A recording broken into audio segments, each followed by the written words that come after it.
I'm doing good, doing good. Let's see. I can remember how to start this thing.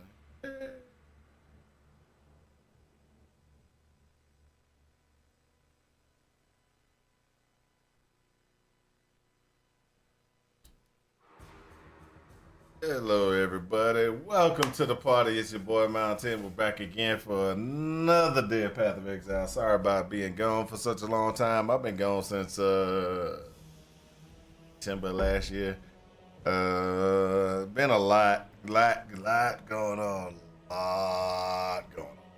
So, pretty much I did abandon you guys for like forever. Sorry about that. That's gonna be a long story. Wife's health hasn't been necessarily the greatest because of her health not being very good. I pretty much have been just kind of hanging out, spending time with her, doing my thing, trying to maintain keeping her good, etc. My job's been kind of heavy and everything, so I've it's almost like I got to start all over again. You know how it is. Get people to start watching me, say hello again, come in and spend time because I haven't been on in such a long time. At least after you haven't forgot about me. I'm still, when it alerted, you were like, "Hey, he's online. Go find out what's going on." So, but other than that, everything's been going pretty good. There's like a lot of things, like a lot of things going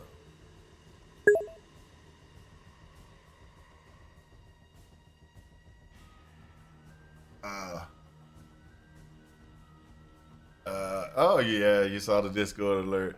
So wife has been going through a lot of heavy changes. It's like let's just start at the beginning. So my wife is old, just like me, and at a certain point, women can start going through these changes in menopause, things like that. Well, with her going into menopause, her all the things that go on with hormones, things like that. That was kind of causing issues, but it wasn't causing that much. But with that and her multiple sclerosis and epilepsy, it has just gone haywire. You know, her hormones are so bad, and it's causing all kind of issues. And so she hasn't been pretty much up and about, running around, things like that for a while. So what happened was I just kind of was taking care of her, trying to make sure she was okay. More stress on me, in other words. And then I got my job that's working and kind of trying to do their thing and making me kind of irritated there. So yeah, I know. Oh, so with my job, a lot of things have changed. So I kind of have been trying to learn all this other things that I'm not used to. So an example is there's these new softwares I'm responsible for with no real training. So there's no, hey, you go over here, the company pays, $4 or $5,000 to send you to training, so you can go ahead and get trained, so you know how to operate this software, and you know what you're supposed to do. Nah, that's not how it worked. That's not really. So what happened was I had to start hitting the books, listening to videos, figuring out how to do things, and so that's all I've been doing is just trying to make, because hey, if I don't know what I'm doing, what's the first thing that happens? They let you go. Now, don't get me wrong, I have been very, uh, here is something new, figure it out. Yeah, here's something new, figure it out. That's exactly right. So with uh with that, I've gotten past all this stuff now. And I'm pretty much, I'm okay. You know, I do my job still, but they took a lot of the things that I was doing and moved it over here. Gave it to other people, other things. So it was like a reorg. It was like a reorg configuration, etc. And they still have me dealing with some part of what I was doing, but they kind of moved some of the softwares that we put together to do this. They moved it out of our control, so it belongs to other groups. So we're sitting there trying to figure things out. We're at what's actually happening is we're trying to get things in place so that we can continue to do our job and move forward. But it's kind of hard.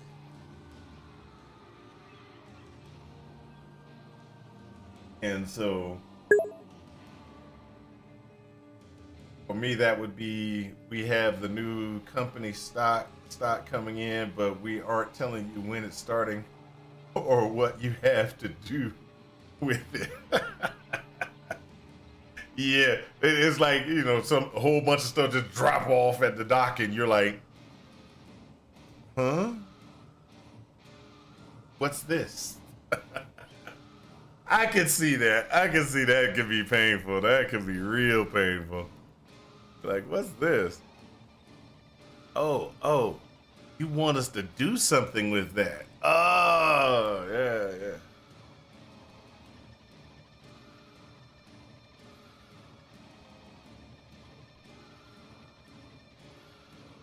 So, I haven't been on the computer. Let's just be honest. I haven't been on the computer since last of December. Last December was the last time I was on a computer.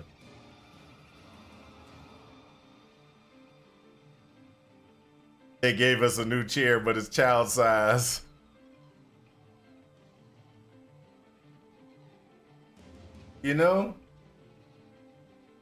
I won't deny that this is a gaming chair, right? And so the gaming chair, it seems like it's awesome. It really does. But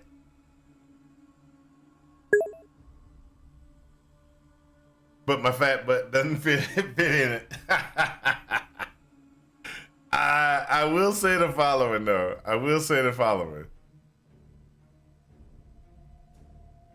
The chairs at work, the chairs at work, they are just so, they feel so much better to be sitting there like 8 hours, 9 hours. And I know these gaming chairs are supposed to be better. It's supposed to be, supposed to have, have all it has a lumbar support here. It has a little neck thing that you're supposed to be able to put your thing in and everything like that. But when I actually am sitting at my chair here in the office at home, it just doesn't feel the same. It's hard to explain, but I could be at my office desk chair, and it's just like, boom, boom, boom, boom, boom, and and all this extra stuff up here, and even at home, all this extra stuff up here, I never use. And if you ever look at people that are gaming all the time, they got these big giant gaming chairs and everything like that, and all this stuff is never used. If you see them, they're sitting like this most of the time, not back, leaning in the chair. It's like this. So why have a gaming chair? Why don't you get a really good ergonomic office chair? I mean, because this gaming chairs, they just don't, to me, it's like, I'm like, So if you get like one of those mesh office chairs, and it's like because they don't give you really good chairs at work. I mean, they give you chairs, but they don't give you really good chairs. And but it feels like to me, if I'm in that chair, I mean, let me see if I can find one. See if I can find one. This is a prime example. They give you really good chairs. Don't get me wrong. They give you good chairs, but those chairs are a different level. And what I mean by that is, let's go ahead and pop open and do this. Control V. This is like the office chair that I got at the office. See how much that thing costs? See, this is my chair at the office.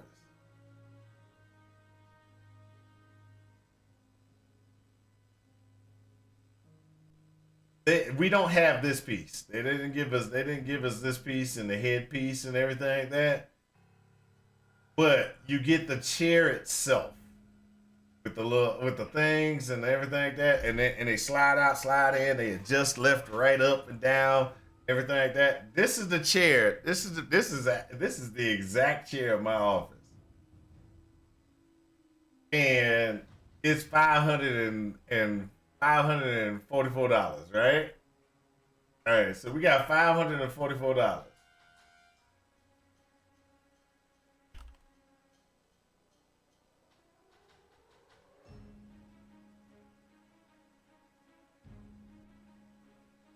So if we look at gaming chairs, it's still the same amount of money. It's the same amount of money. They're talking about $549, for and 300 and some odd dollars and everything like that. But what I found is even with these gaming chairs, like this is a cheap gaming chair, but you know what I mean. You got all these gaming chairs, they just don't fit right. They just, I mean, they just don't. They don't sit the same. This chair at my office, this one right here, feels so much better than some of these gaming chairs. Some of these gaming chairs, like this one. Mine actually, it's not this chair, but mine has this little. You see these little things right here? This is probably vibrating, a vibrating lower massager for your lower back and everything. I have that built into this chair, like little vibrating thing. But I just don't. I don't know. I can sit in this chair and it feels good, but the chair at the office, I have no problems. I'll be sitting there all day long, no issue. This one, I'm just saying. But okay, so let's go ahead and let's get back to what we were talking about before we got all sidetracked with ergonomic chairs and stuff.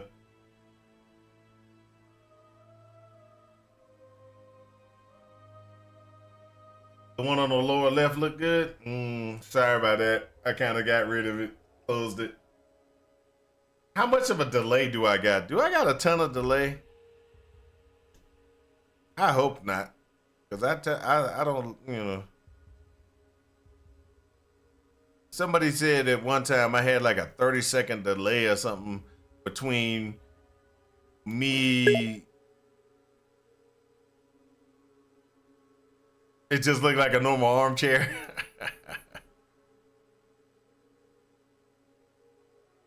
Okay, so oh, that's just me being slow. Okay, all right. But yeah, so that's where we rolling. That's what we're rolling today. Just so you know, I gotta catch up.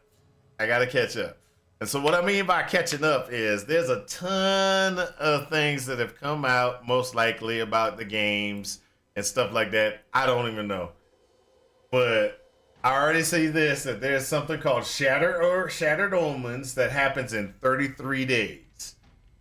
I gotta figure out what that is. Okay. And then I gotta catch up with what's going on in PoE.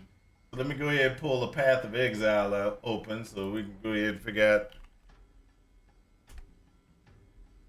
Oh, look, right there. So there's 5 days to that right there.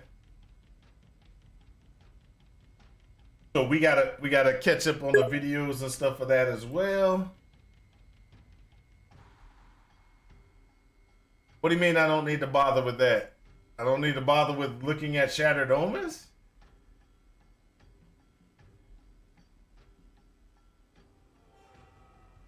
Or I don't need to worry about catching up? I need to catch up. I mean, this is even the PoE thing. Ah, okay. Why you say I don't need to catch up with the PoE thing? What is there a problem with this this thing that they talking about? This live thing? Is there did they announce anything, or is that just? Or are you just saying it's useless? Nothing in there. Did they make a teaser at all, or is it just you don't need anything?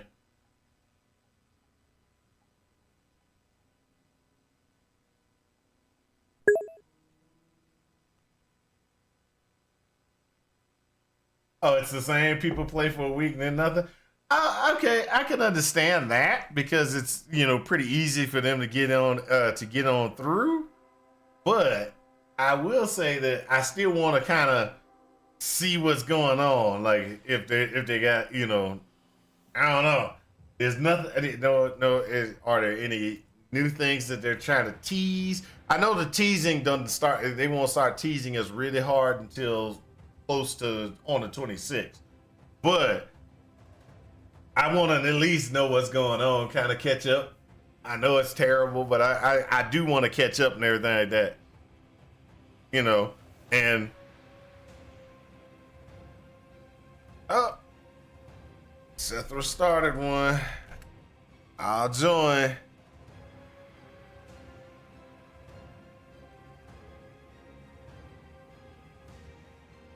I'll join the dungeon with you, sir. You forgot about it? Yeah, that's why I put a what you want to call it in it. I put a Nightbot automation in there, so it automatically just whoop. Hey guys, don't forget there's Tangia on the. Y'all can do Tangia and join the things.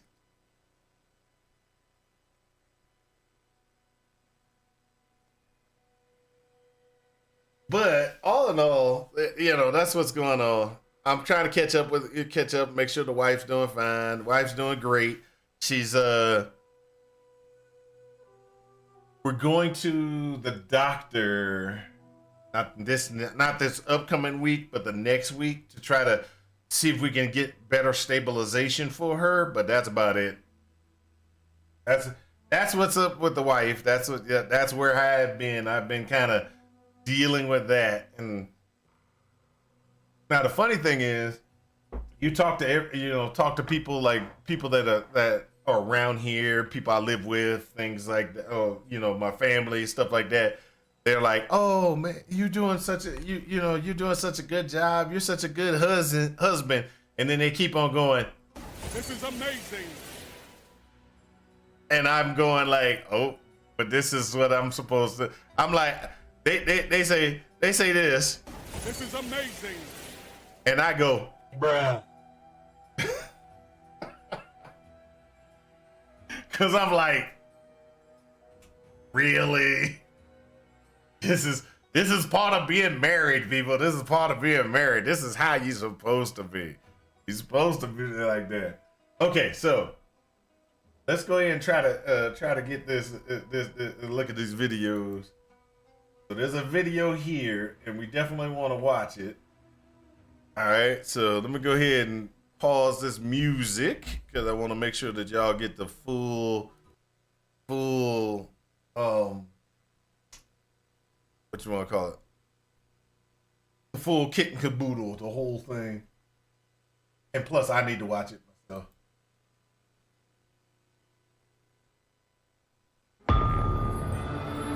You were denied fate. Ow. Holy crap. Wow. Gotta cut the volume down on that blew my eardrums out. Ooh, wee. Hold up, guys. I'm gonna play this again. I gotta try to see if I can get that. That was so loud. That one's a little bit better. Let me lower it.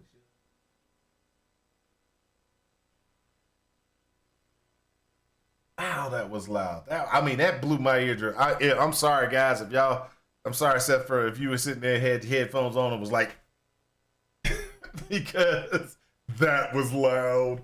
Okay, here we go. Shattered Omens. This is okay. So this is about Last Epoch. We're gonna go ahead and try to catch up on the different things that might have gone on while I've been gone for Last Epoch.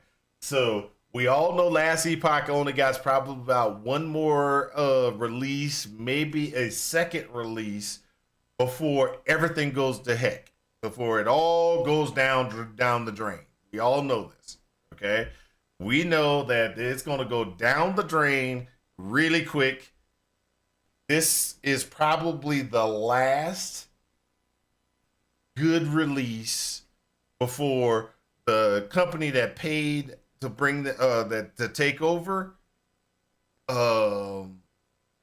starts demolishing demolishing everything, changing it into one of those games that we don't necessarily want to play as much. Okay, so let's go ahead and get this going. You would deny fate. You fear it. You will see. In time, he will find you, traveler.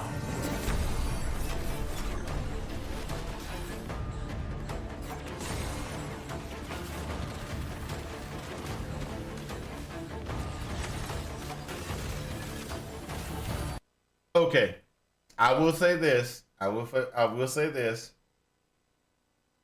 It took them long enough to do this, and this has been one thing that I will say about Last Epoch that they have failed on is PoE does it on a regular basis. Okay, so PoE does this on a regular basis where they take somebody else's stuff and then they incorporate it into their game, and then everybody's like, "Oh, PoE is so awesome." Mm-mm.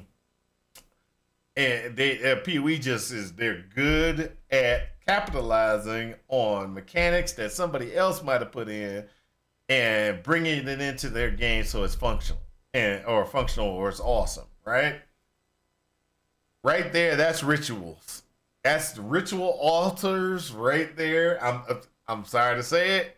It's ritual altars in Last Epoch. This is something that they should have done a while ago. The ritual altars in the Last Epoch, that's acceptable because ritual altars is actually kind of fun inside of PoE. I would have preferred them doing the breach configuration where the altars, do a little breach, but I can understand that if they could not get a storyline to deal to give you a reason why there was a breach. But the ritual altars, I'll give that. I'm sorry, they're called idol altars in Last Epoch.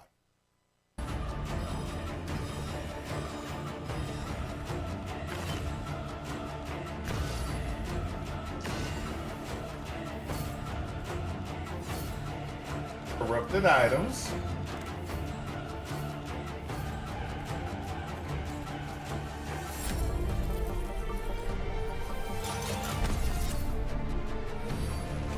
Two new rogue skills.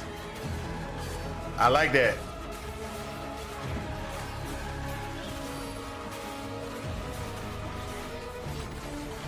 Uh-oh. I'm playing a rogue. I'm done. I'm playing a rogue. That's it. I have not played a rogue yet in Last Epoch. It has been the class that I have totally abandoned. I don't, I just never felt very happy. I have felt very unhappy about about it because I just didn't have anything for those powers. This is Blade Storm. This has caused me right there. That Blade Storm, right? Let's go with that skill right there. Blade Storm. I'm in.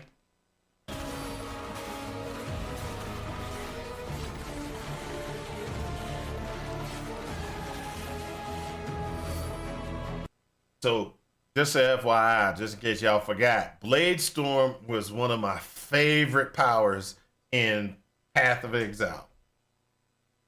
They destroyed it. I mean, they made it not so good for me in Path of Exile, but because they did that, I was like, whatever, you know. But what up? Oh. I hit the wrong button. Ooh. What am I trying to do? Hold. Back. There. I wanted to type something on my other screen and it didn't flip over.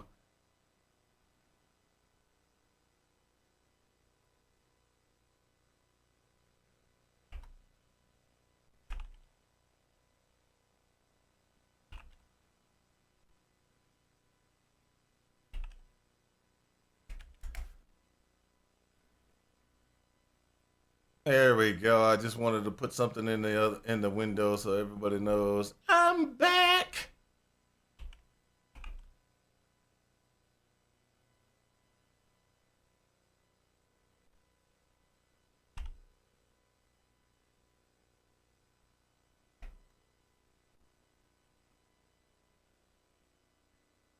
There we go.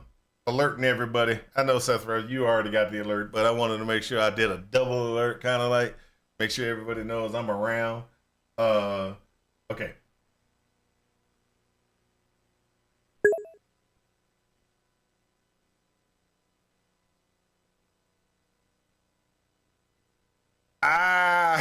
See, that's why I double alerted. See, Sarah Lee saw it and was like, "Hey, what? He's online? Okay, I'm gonna jump on and everything like that."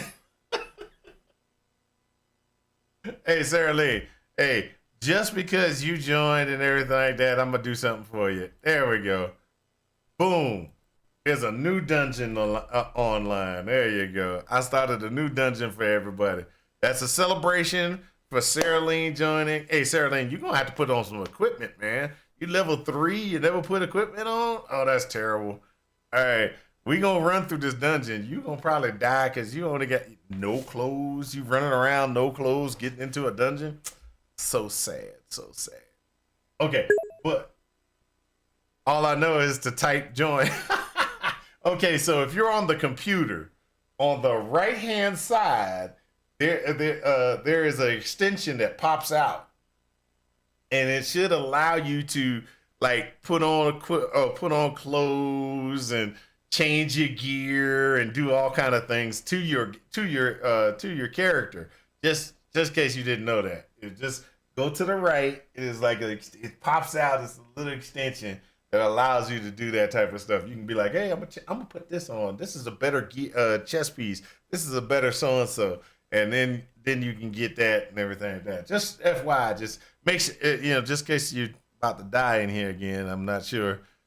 And all because you probably joined and found all kind of hidden chests and stuff like that. It's like a dungeon, it's like dungeon crawling and stuff like that. So just an FYI, just in case, hey, I found a cutlass. I have one pair of boots apparently. That's all you have? You haven't gotten anything else? Have you died a lot? I'm poor. Oh, that's okay. That's okay. Maybe after this run, maybe after this little run, you will be like, hey, I got this. Sarah Lee's infamy decreased by 5. So did you die something? Oh, either way it goes, let's go ahead and finish this off. They got new unique sets, so that's a good thing.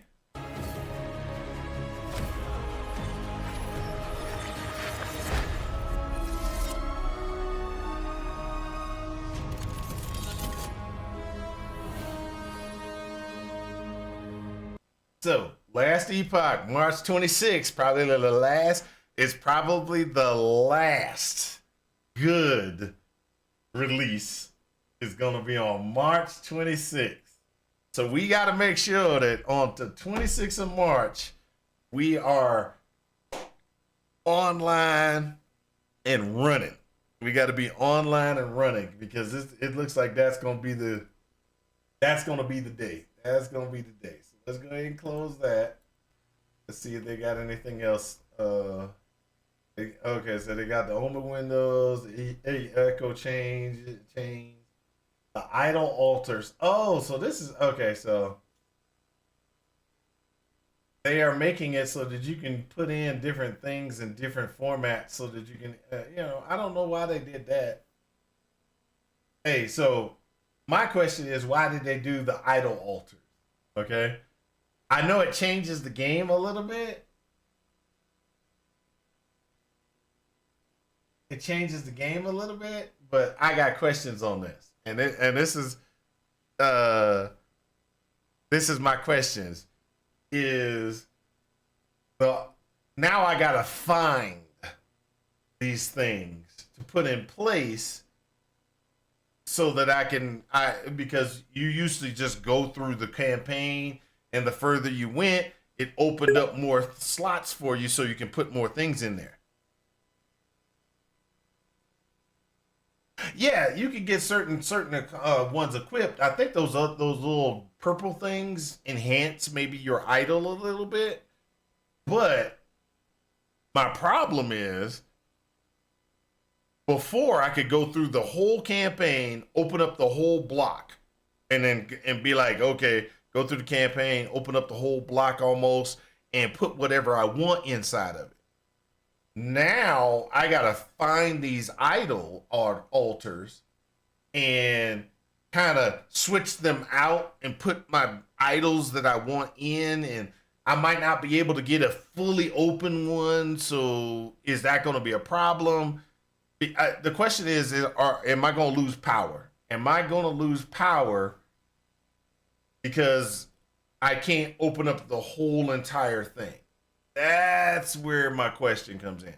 Because those purple slots, they might be better modifier increases, but is it worth the loss of maybe not being able to have the full thing open? And I think we're into ads right now, but that's okay. We're going to go ahead and move forward. We already had corrupted items a little bit.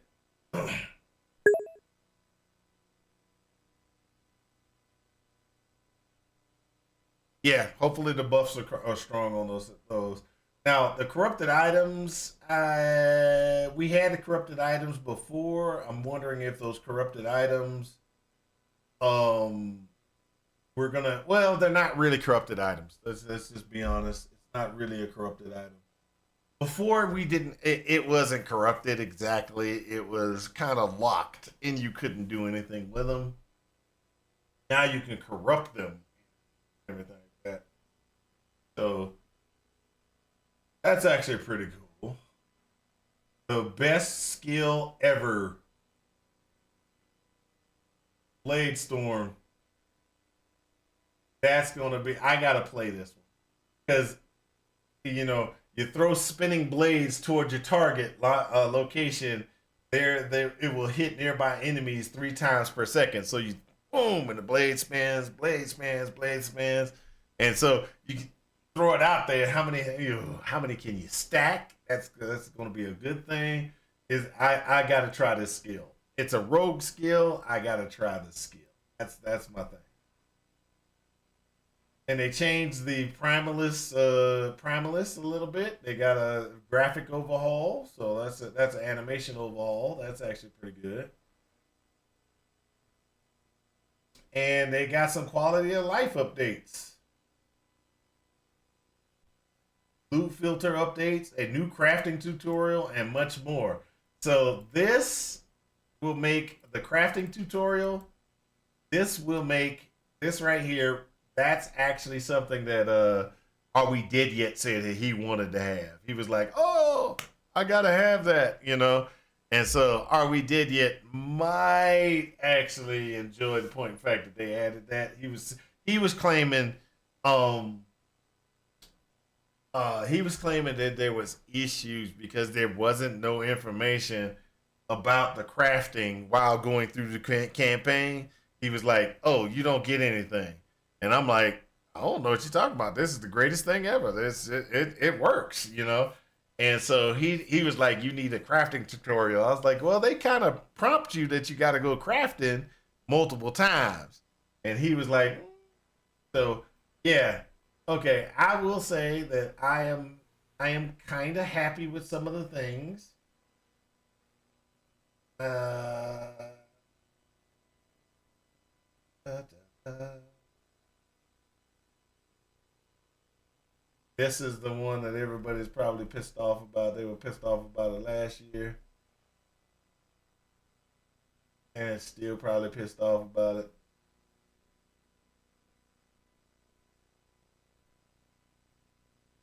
Okay, so this right here, season 4 and season 5 are going to be the normal type season configurations. It's this that's going to suck right here. Oberos. That's going to suck.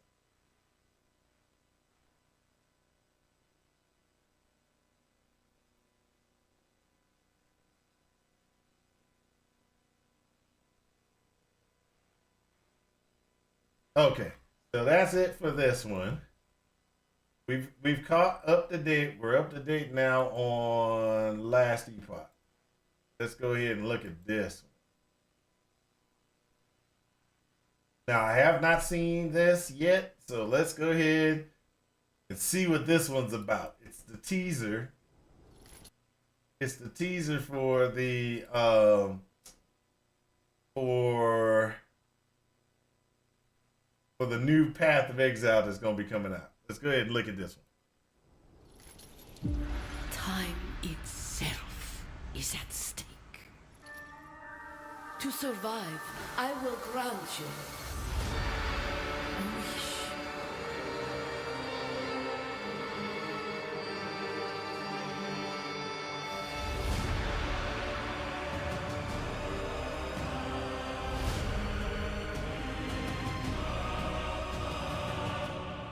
What is your desire?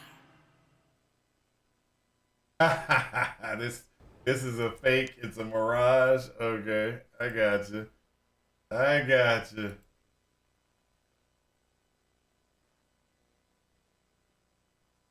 So that's a mirage. It's a fake. Gotcha. Okay. Nearly a mirage. But I need more than one wish. Hey, let's go ahead and let's just be honest. The wish we have for PoE 1 is that after 2 weeks, you still have multiple people playing. That's the wish. No, 3 weeks. Let's say because after 3 weeks. I wish to be able to poop without straining. Fiber. You need a lot of fiber for that one.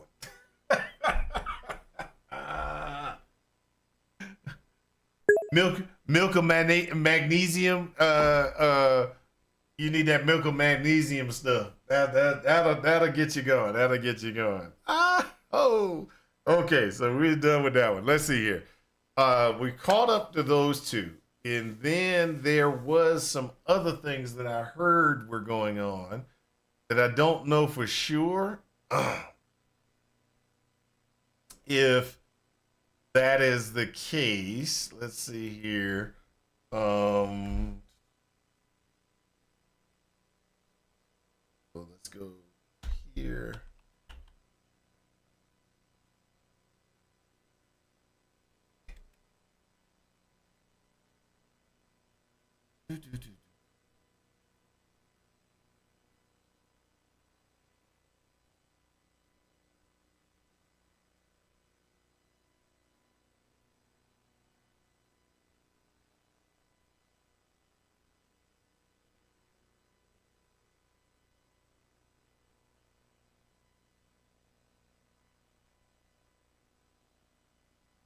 So I heard that there was supposed to be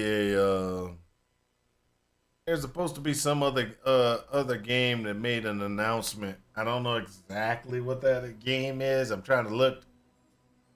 There was somebody told me there was another announcement for another game that I needed to look at.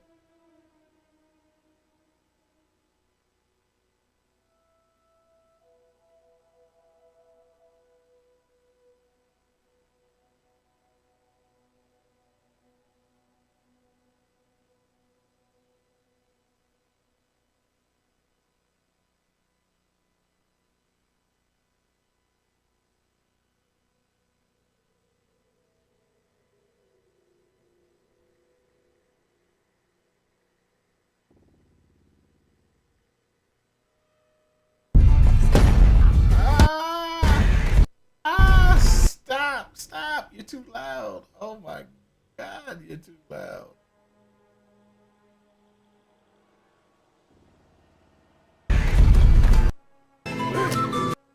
Will you stop? Wow.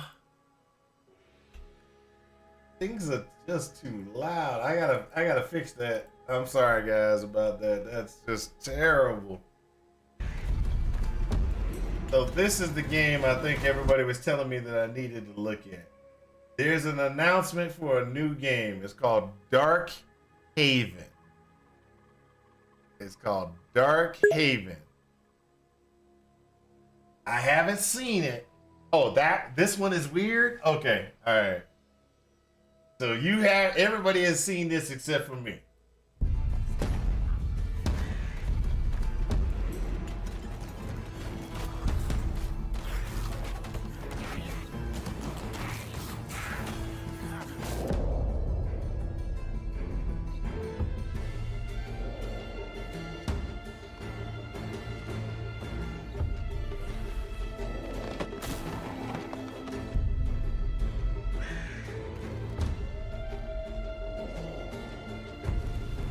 Procedurally generated worlds, which is nothing. Fully dynamic. Ah, okay.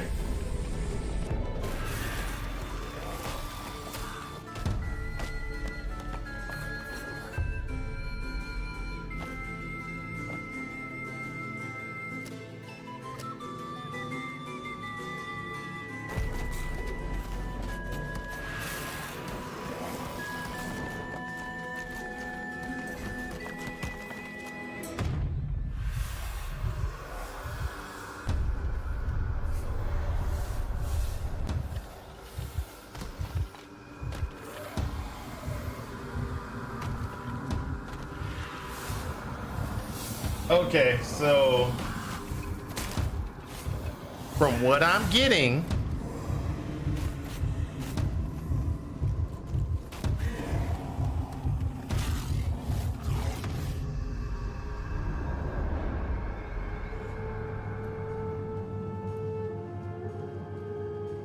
it looks like they're going to be doing a Kickstarter for this one.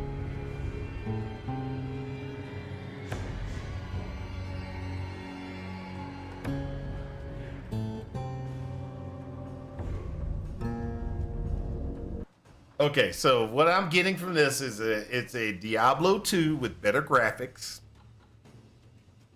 And instead of everything being, everything in the world being static with this, like the boxes and stuff like that are out there, they're trying to make the entire world actionable. And what I mean by interactive, actionable, I can destroy walls and bring them down on the enemy and things like that. So that's what I'm getting from that game. That's just what I'm thinking I'm getting from that game. Into a survival game? Did you get that from that? I didn't really get that from that. I got more of a okay, so I got a no rest for the wicked type thing with interaction to with the interaction to the world. Survival game, no survival mechanic, no actual survival mechanics. Okay, I could see I see what you mean by that. So you know the game No Rest for the Wicked, right? So you got No Rest for the Wicked, and so that's what this reminds me of. Because if you remember, No Rest for the Wicked was supposed to be new, where you jump up on things and you crawl across a beam to get to a chest and other things like that, and everybody was like, "This is the greatest! You could do all these different things, right?" So, but the problem with No Rest for the Wicked was fighting creatures and monsters and mobs and stuff like that. They really wanted you to use block. They so wanted you to use block like crazy. It's like block, block, ooh. You don't use the block, you get knocked down, knocked out. It felt like, and so that just kind of gave me the negatives. I have played No Rest for the Wicked multiple times. Just I haven't been drawn into No Rest for the Wicked. Let's just put it like that.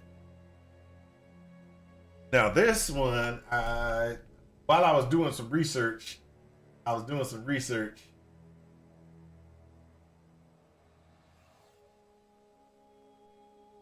and I just saw this one, so I got to try to figure out what this is about. This is supposed to be a steampunk game.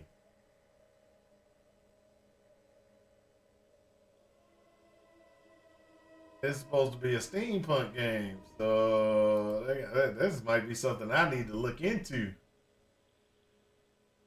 Punk, I like steampunk.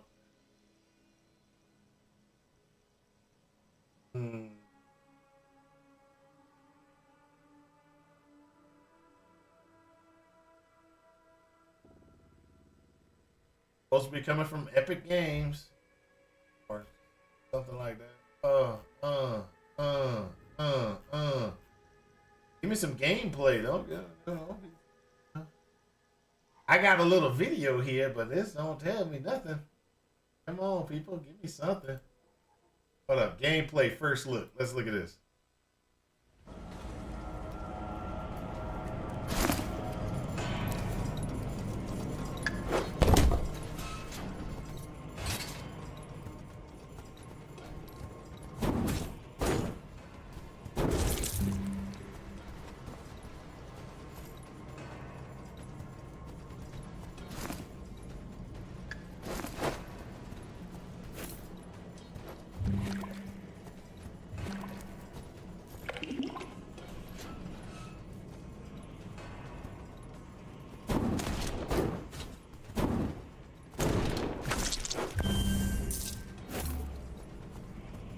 Okay.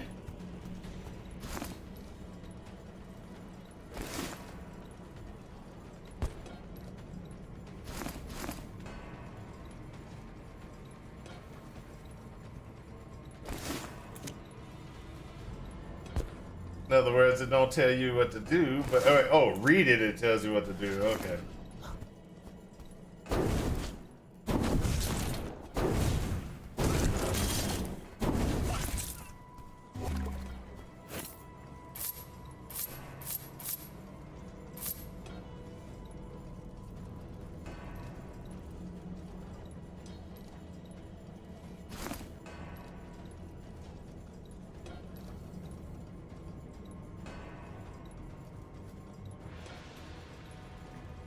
There's a little thing down there that says level up. No, right there.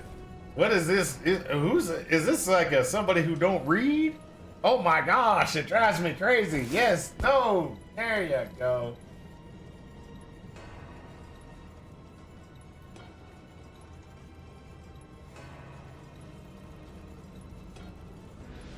Oh my gosh, do you not read?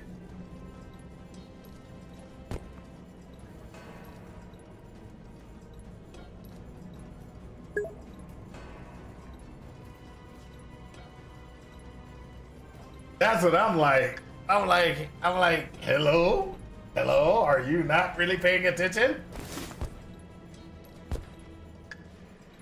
Okay, come on. You can read, people. You can read.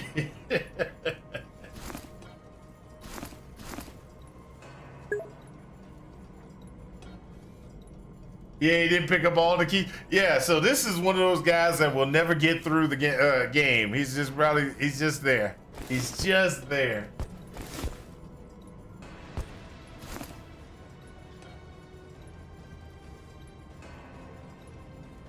Level up the skill to get the, oh my God. Oh, and see, I couldn't watch this guy on Twitch. I couldn't. He would drive me crazy. I wanna slap that dude. I was like, no, you can't till you level it up. Level up the skill, man.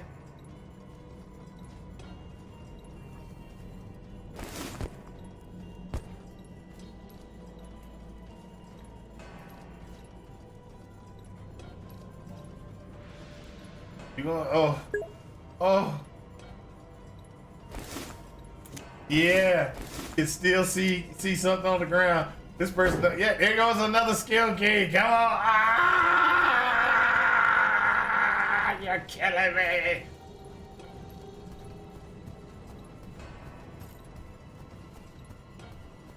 Figure out how to level your skill first, you idiot.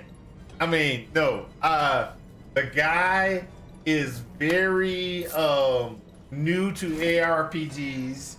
He doesn't understand how to level and open things up. That's where the problem is.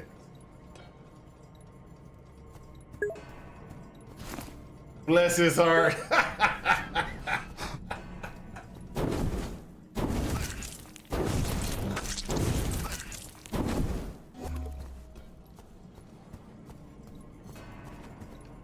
There we go. We've gotten somewhere at least.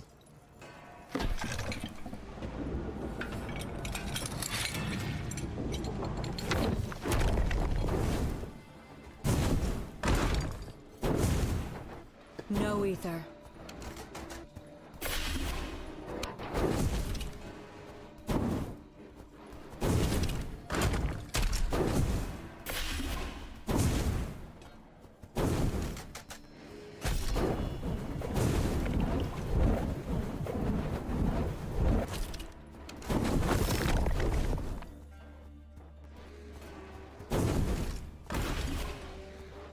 I can't watch too much longer.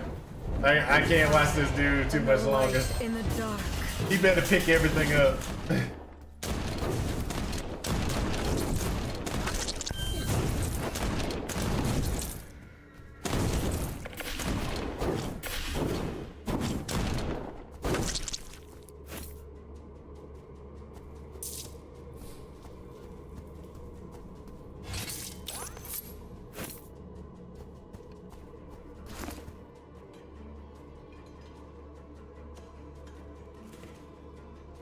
Oh look, there's a hand-to-hand combat skill. Yay! And Grim Dawn, it does, doesn't it? Oh look, they got a PoE tree. They got a PoE tree to this one. What's the name of this one? Crystal Fall? I might have to put this on my list. Hold up.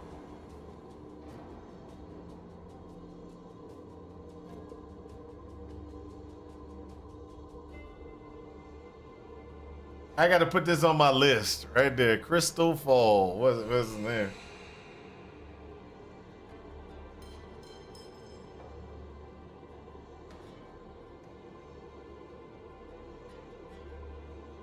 Hold up.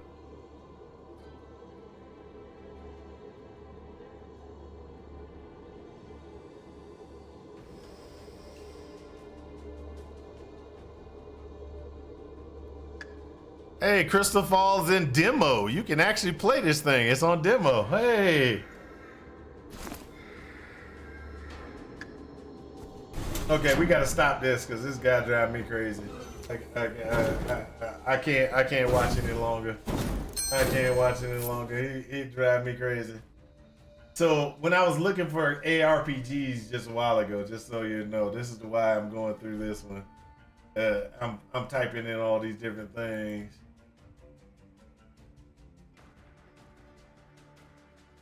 There was this It was when are you going to play Factor? I can't. Oh well, hold up. Okay, so Factoria. I heard that there is a mod for Factoria that will allow me to play it. It puts it in third person mode, which would prevent me from getting. Well, it will lessen my ability of getting sick while playing it.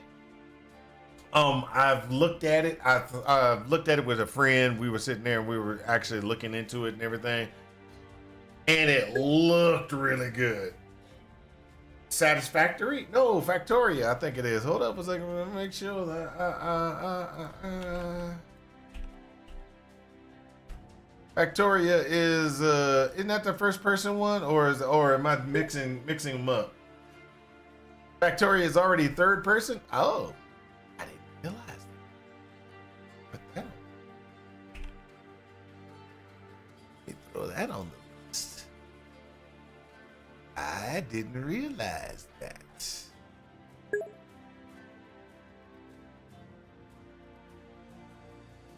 Okay. So Factoria is kind of like a RimWorld type configuration. Okay, I mixed them up. Command and Conquer View. Yep. So I mixed it up. Okay, so there's this other one that he got is I think it's probably the Satisfactory one, or with the other one, because I was like, oh, I've looked into that one. I didn't even realize it wasn't the right one, but I looked into it and I was like, oh, I looked into that one before. It makes me sick. There's a third person mod. I haven't had a chance to check it out. I don't know if that's gonna be if that'll be a one that I want to look at. So, Carbon. This is supposed to be an ARPG that's supposed to be coming out. And with Carbon, it is supposed to be a cyberpunk type one. And so that's a good one to know about.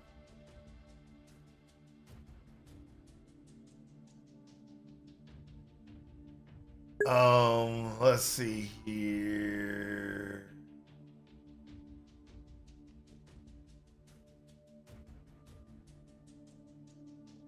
What other ones do they have? That's supposed No Rest for the Wicked. The expansion for 3.28 is supposed to be coming from PoE. We already looked at that. And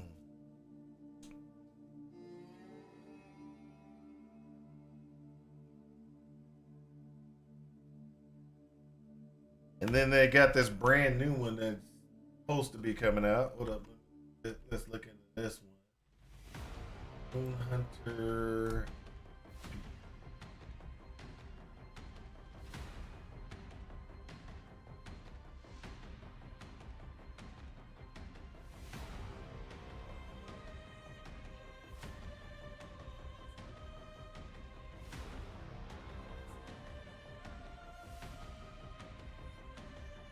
Yep, nothing about that one, so it doesn't even have a website that I can look up. Okay, no problem. Just go ahead and get those. That. Okay, so we've caught up.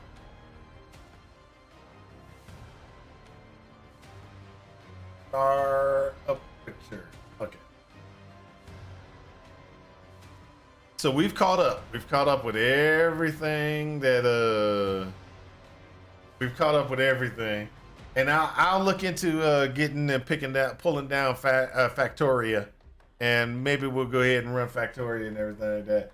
But right now, what I'm gonna do is I'm gonna go to my library and play one game, and hopefully I'll be able to move it to the right screen. If not, it's probably gonna start on this screen, and you got to give me a second to go ahead and get it transferred to the left screen. And if I can get it playing on this side, on this screen, that'd be awesome.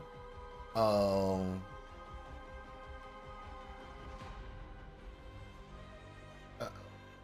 play.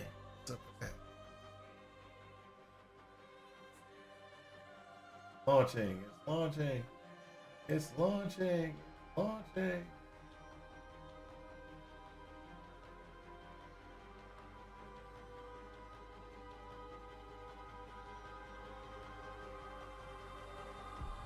Take. See, I told you it was gonna go in the wrong screen. So while it's compiling the shaders and getting everything all ready and everything like that, we'll get this as soon as it finishes that. We'll move it to the other screen. I'll be on a cruise when the next PoE1 league launches. Oh, okay. Hey, you want to know something that was really messed up? Rune came to Florida. He didn't let me know he was gonna be there. I remember he said he was gonna be coming. Well, let's just be honest. I hadn't been online for a while, right? And then Rune said inside of living room or direct message to me that he was in Florida.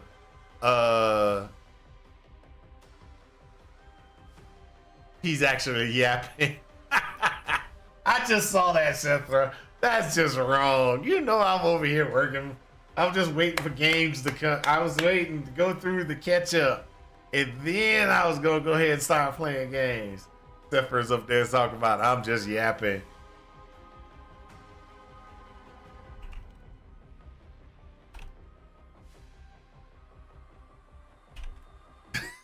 I had to catch up first.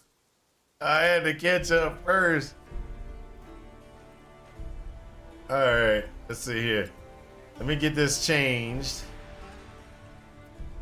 I'm gonna leave this like this. Defaults for everything so far. And then let's get this options. Video.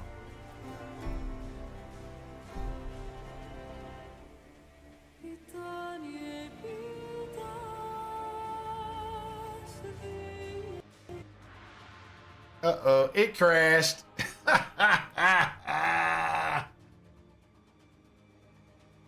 Oh, gotta love it. So I tried to get it to do its thing, and as soon as I said change graphics, it crashed. So let me see if I can get this to work. If I can't get it to work, I'm gonna just have to play it offline and not play it online until I can figure out how to get it to work right. Let's see if it crashes again if I tell it to.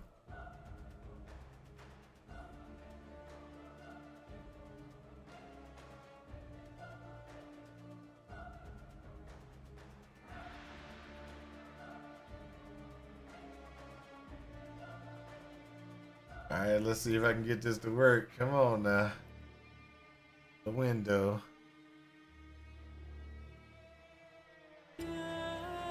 Hey, there we go. Let's get over here. Full screen.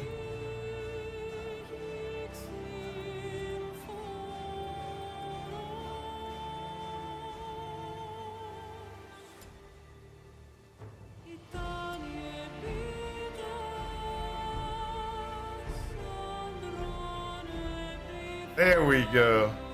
Uh-oh. I got a problem.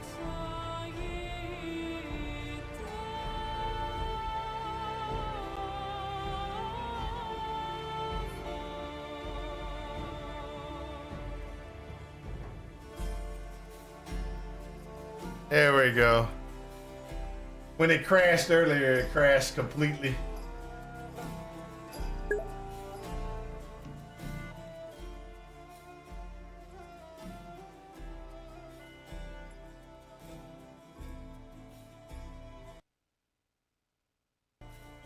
There we go. You ready for this game to hit 1.0? All right, now let me go ahead and adjust. I gotta adjust things. So, first play through Titan OS 2.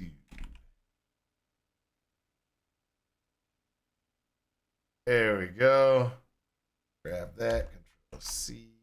So change the category to Titan Quest. Titan Quest 2. Done.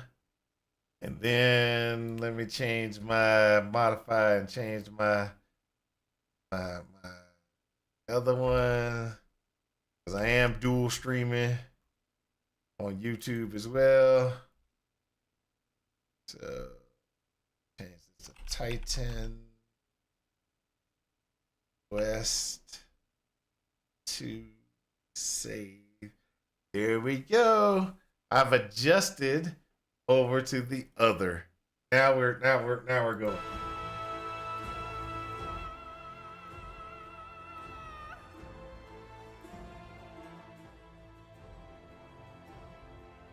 Okay. Now let's go ahead and hit the play button. We're going to create a character since we haven't played, and we're going to create a character. Now what we have to do is we have to create a character that's actually pretty awesome.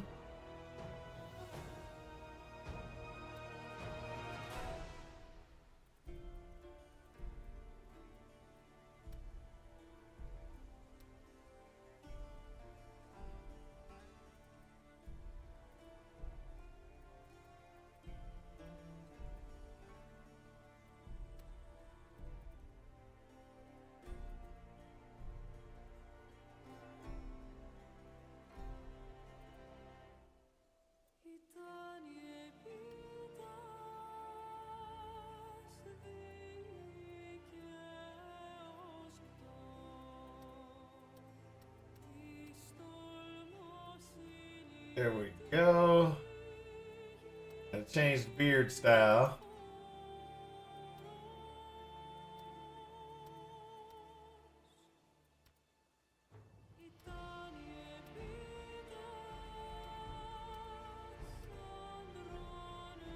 There you go. That's the beard I always want to have, but I can never get. You know, a nice full beard. Nah, I can't get it myself, but it's okay. I'll accept the point fact that I can't get a beard like that. I'll stick with that. Skip that. Okay, so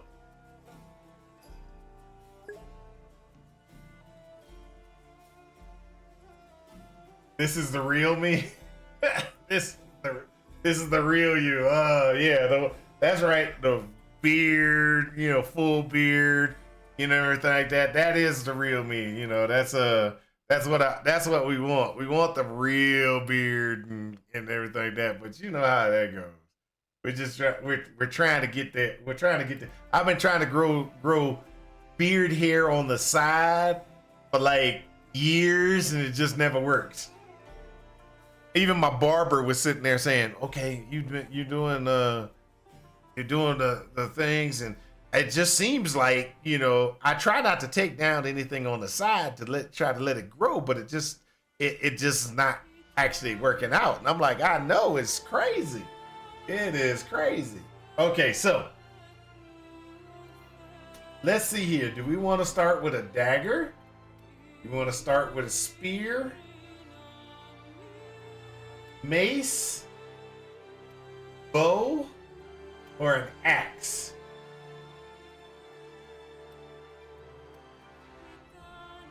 Anybody got the side hair is your specialty? Hey, look, my beard, you got colonial era sideburns. Look, I'm gonna tell you exactly what happens with my sideburns. And this is what my sideburns be like. It's hilarious. It's like, it don't grow here. Here, right here, it seems like it's not wanting to grow right in the center. The black hair right here in the center doesn't want to grow. But the gray hair right here, it just like, I could actually grow this out to be like Fu Man, you know, where I could have two little, you know, two things like that. It just does not want to grow right in the center anymore, and it doesn't want to grow here. It's so sad. It's so sad. Okay, so starting equipment. I'm scared. I'm scared. I don't want to do bow, because if I do bow, I'm not going to be able to, at least it's symmetrical. I don't know what to do really.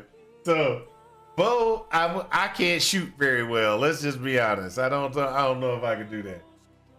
The mace seems like it's a two-handed mace. Might be slow.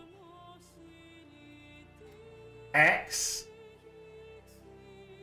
I'm thinking axe or spear. That's what I'm looking at. I'm looking at axe or spear. What do y'all think? I haven't played this game, so y'all gotta tell me if this is if I'm going down the wrong path. Y'all need to tell me.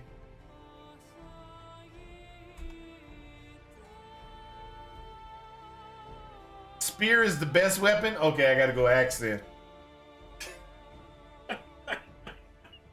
I gotta go axe. If spear's the best weapon, spear's the best weapon, I gotta go axe.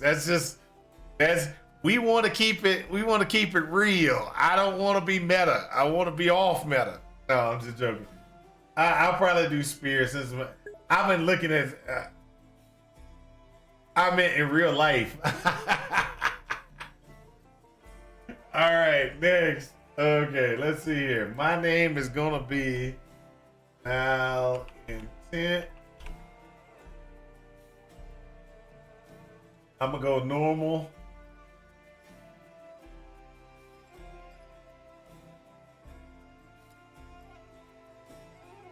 Yes, I'm sure I want to start the game.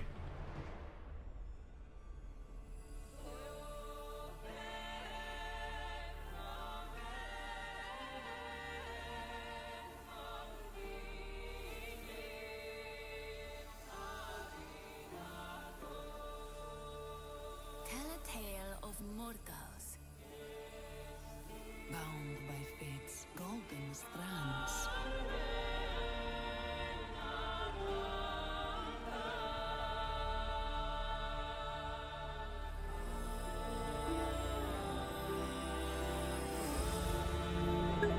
Tell of their laughter, their struggles, their glory. Tell of warlike Sparta.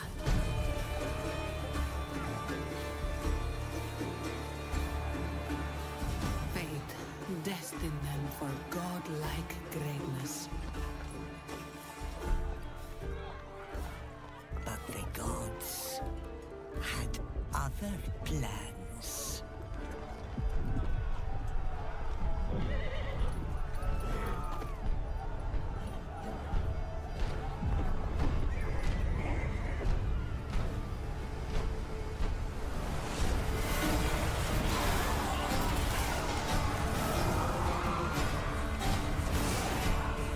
Their ambition angered the goddess.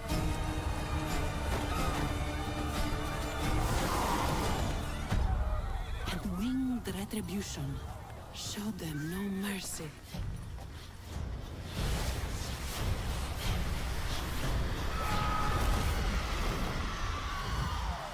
Staining their strands with darkness.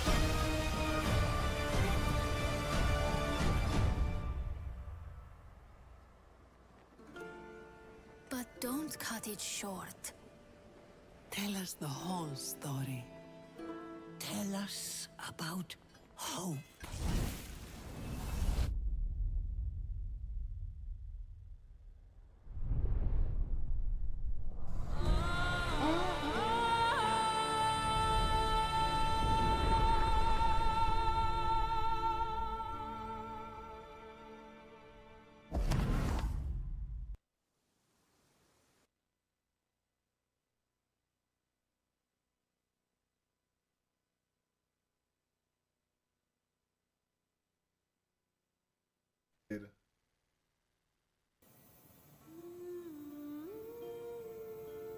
Sing muses of faith and the mortal, watched by the gods on Prote Island, where the story begins.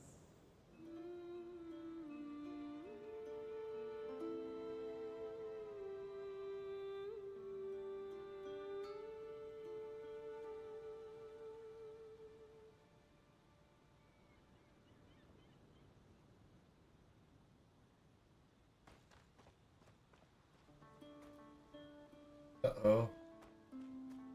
Don't like that. That's gotta be some graphic modifications, guys. Cause on my screen, I don't know if y'all can see it, but on my screen it looks kind of weird. We're gonna have to do some modifications here. Option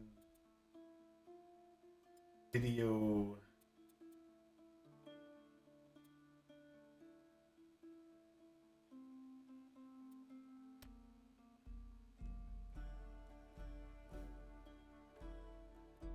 That's the one we want right there.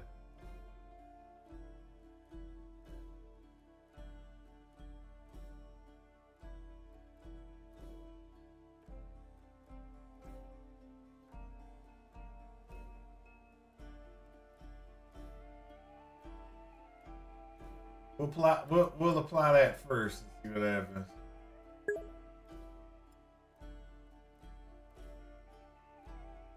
Well, I don't know if it was because of lag exactly, but what was going on was I had a split on the screen. While I was running, it would just be a split, and screen tearing was going on, and I was like, I don't like screen tearing, so I'm trying to adjust to get rid of the screen tearing. So that was one.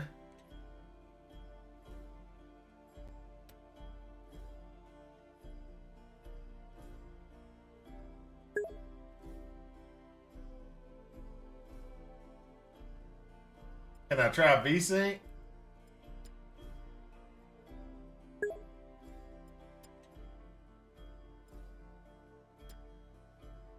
Okay, let's look at VSync. VSync is off. VSync is on. Let's try VSync first.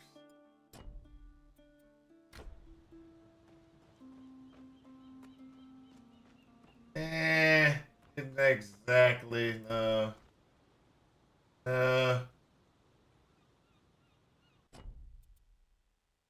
We're gonna do some modifications. Hold up, maybe we can adjust graphics down too. Anti-alias method. That's the one we need to change. So TAA is where we're gonna have problems. I don't know how to adjust that.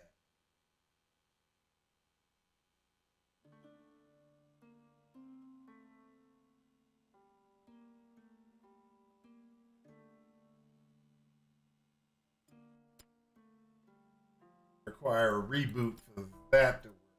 So this is a problem right here. Upscaler is turned off. Upscaling option.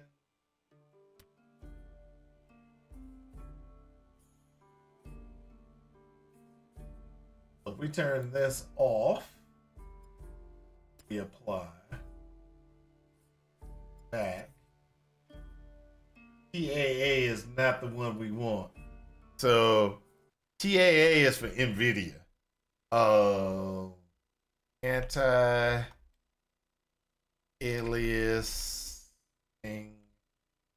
for AMD.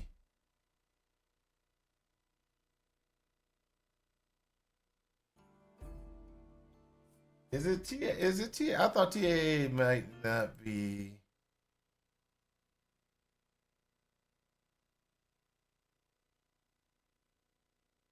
No, TAA is for us. It's the other one that's not. Ah, I mixed it up.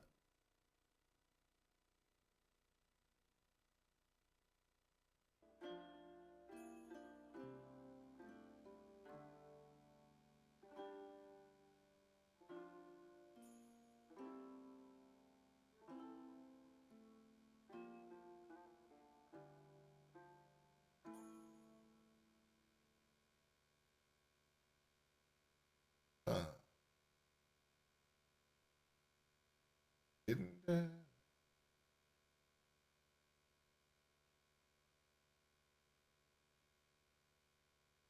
So TAA is for us.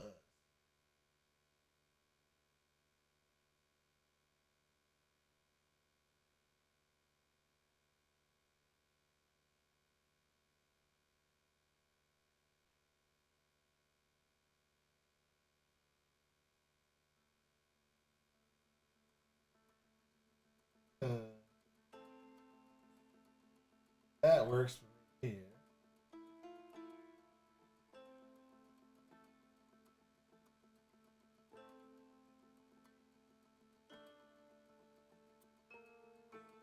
Let me do that. I always like to set my graphics to a specific, because unlimited usually does it's too much adjusting sometimes, and it can actually cause a lot of screen tearing for me. So let's go ahead and go back to turning this back on to AMD FSR, apply, back. We're gonna limit to 60. Yeah, a lot less. I don't see it.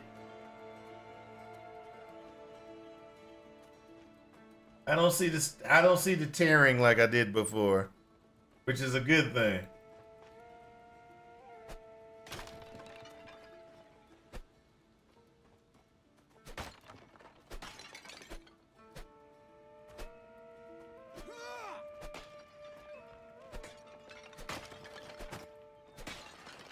Hey, I got a heavy helm. At the beginning of a game, you always, at the beginning of a game, you always want to break all the things around it, because there's usually good, sometimes good gear in there.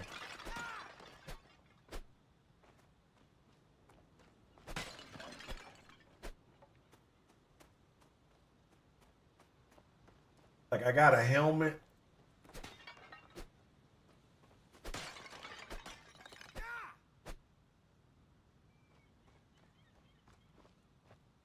Okay, woo!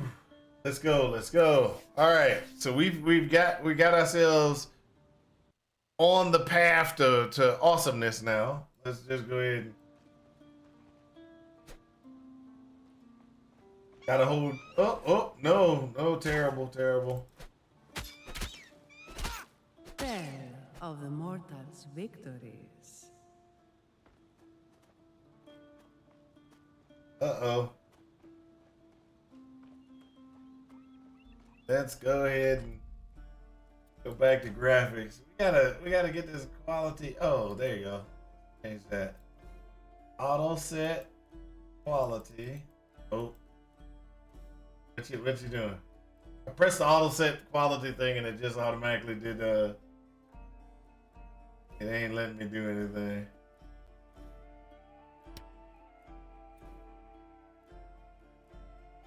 There we go. Epic was probably too high. There we go. Let's do this. Hold up. Before we go any further, let's do this. Cause that's something we just did. So we just did all the option changes, right? So we graphics, we're in there, we got that, we set 60-60, we had the custom, we took everything down from Epic because it auto set everything. Or, so what we good and everything like that. Now, one of the things that I think should we restart just in case we need to have it change everything back up and everything. Turn camera shake off so it doesn't actually cause too much problems. Oh, that's bad. It's still looking at the other screen. So instead of upscaling, it's trying to down it. Well, let's restart just because we're gonna restart it, and let's restart. Have it restart on this page, because I just realized that what it was trying to do is try to put this screen over on this screen, because remember when we started it started that might be where we got problems. It doesn't have a graphic I hate that. I really do. Oh,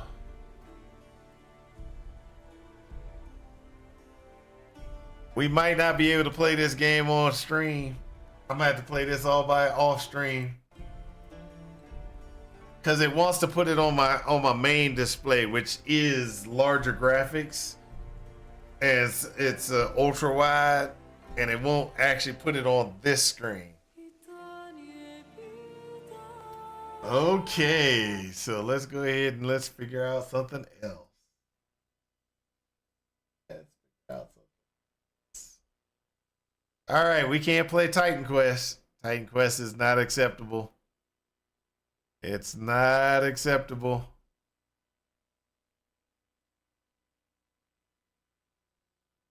Let's just move some of these things.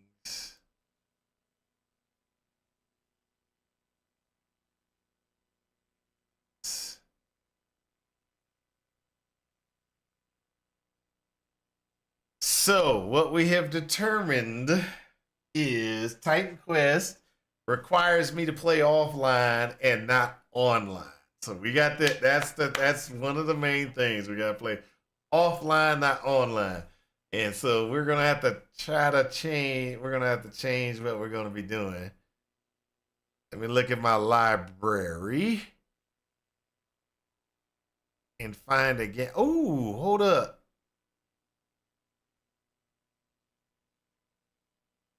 Let's play this song. Oh, I uninstalled that. I can't play it online. I'm gonna put it on it.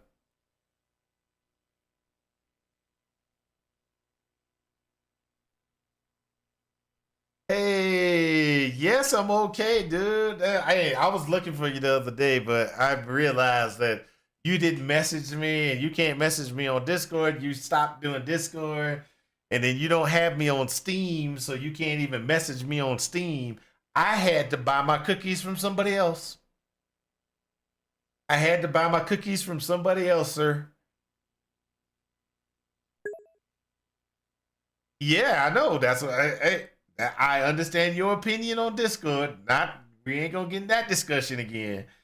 I'm just saying I had no other way to communicate with you because you did not have Discord. You're not on my Steam account, and look, you're not on my Steam. You're not on my Blizzard. You're not on my anything. So there was no way for me to communicate with you. Hey, look, you could have even direct messaged me on Twitch. I probably would have seen it and everything like that, but you didn't direct message me. So I was like, look, I got to buy my cookies from someplace else. So I bought all my cookies from other people. It was so sad. It was so sad. It was a lot of cookies too. Be exact, I got Thin Mints sitting out there in the living room right now. Box of Thin Mints. I bought 2 boxes of Thin Mints, 4 Do-si-dos, 4 Somalias, 2 of the Truffles, and 2 of the lemons. Oh yeah. I uninstalled before the controversy. I feel free to give them all your personal information and continue letting them record everything. Guilty by association. Remember? Yeah, I already said, yeah. Like I said, we ain't gonna go through all that. I understand why you did uninstall Discord. Not a problem. Not arguing that point. What I'm saying is I had no way to contact you for my cookie hookup. That's all I'm saying. No way to contact you for my cookie hookup. So I had to go get my cookie hookup from someplace else. Sad. You want cookies now? Yeah. Oh, dude, them cookies were good. Them cookies were good. I could have whispered you on what? On Twitch? But you ain't been on. I never saw an announcement for Twitch coming from Twitch saying, hey, the person you follow is online. I didn't see you online, so I was like,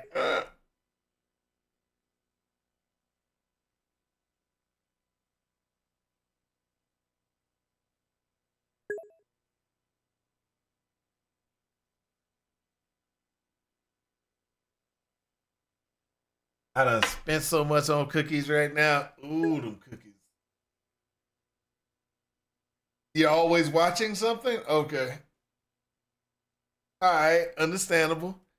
I will try to I will try to make sure that I take that into account in the future then.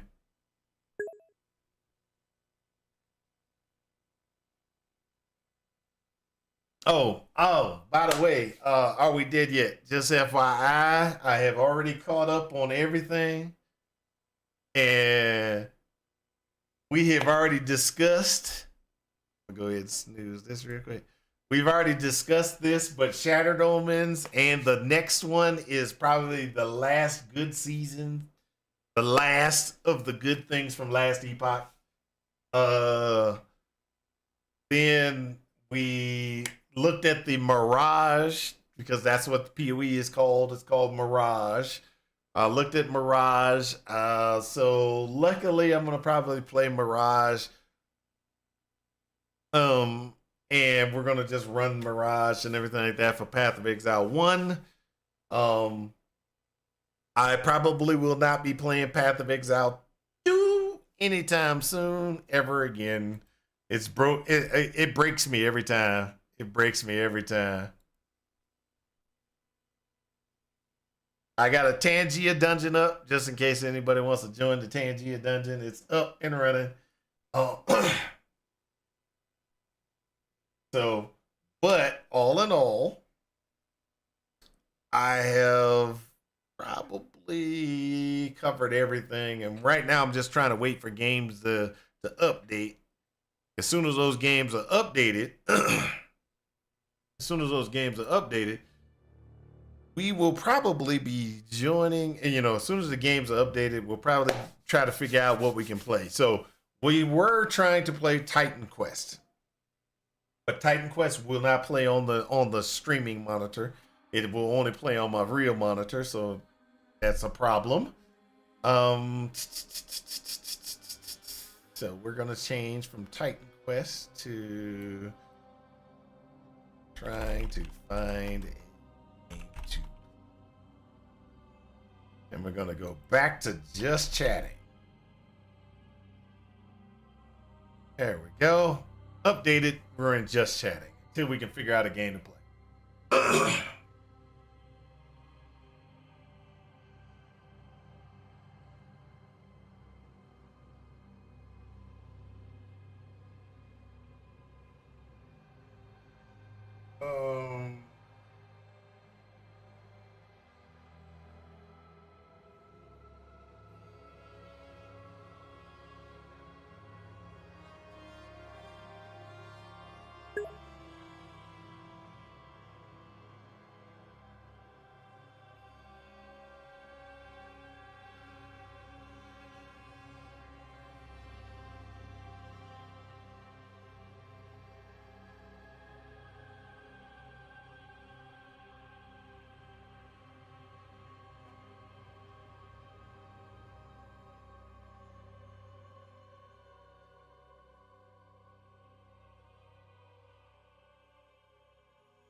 Sorry, got things going on. I should have taken care of earlier on my phone.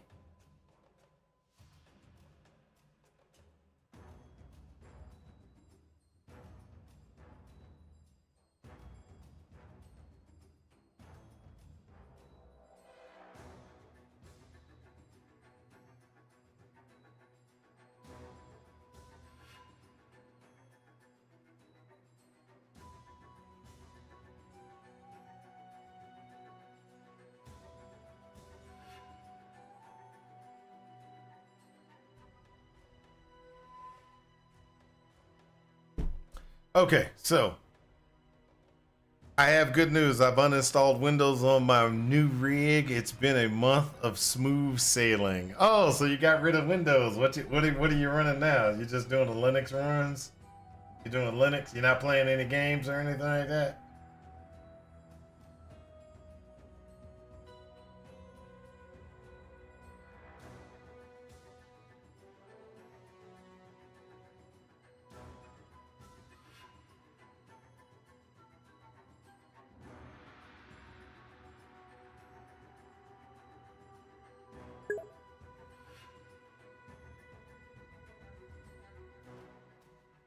Wow.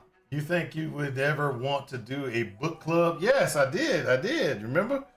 I wanted to do a book club, and I wanted to do Ubuntu was the only distribution that my onboard 3 gig Nick worked out of the box. Ah, okay.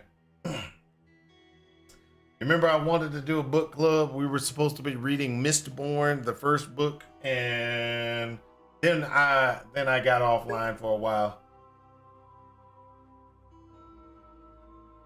Mistborn is a great series. Great series. So, a series that we could read. And this is the book book series right here. Let me give you. Let's see. My friend told me about this one and I hadn't had a chance to actually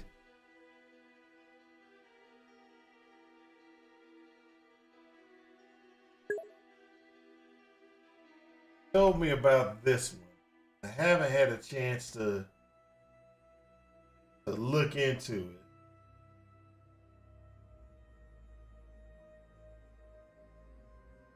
Oh, if I could spell.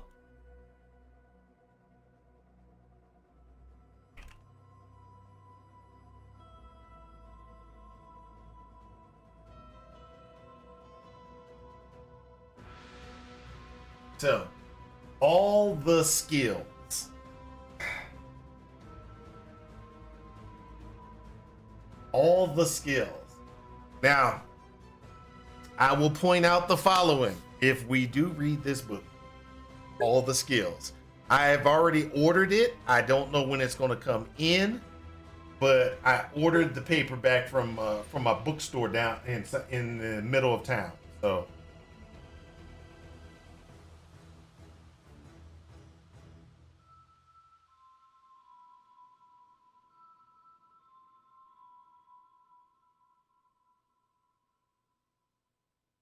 For Canuck. You're down for it? Okay. So, I ordered the paperback. So, as soon as the paperback gets to me, we can start reading it.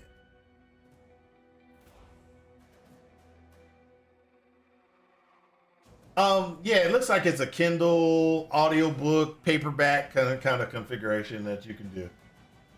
I like physical books. I could read a physical book faster than I do audiobooks.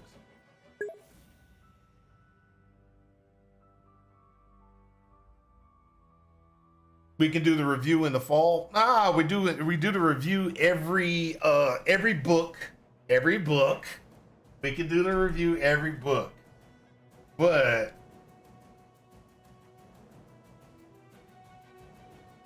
what I'm thinking is when my book comes in, when my paperback comes in, we can actually sit down and kind of discuss the books. That's what I'm thinking.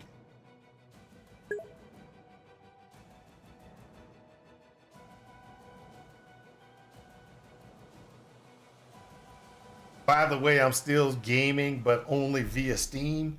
Well, you're not a friend on my Steam list. That's the problem.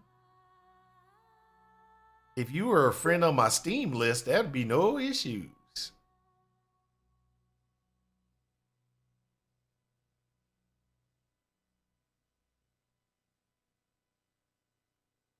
Oh, got ads.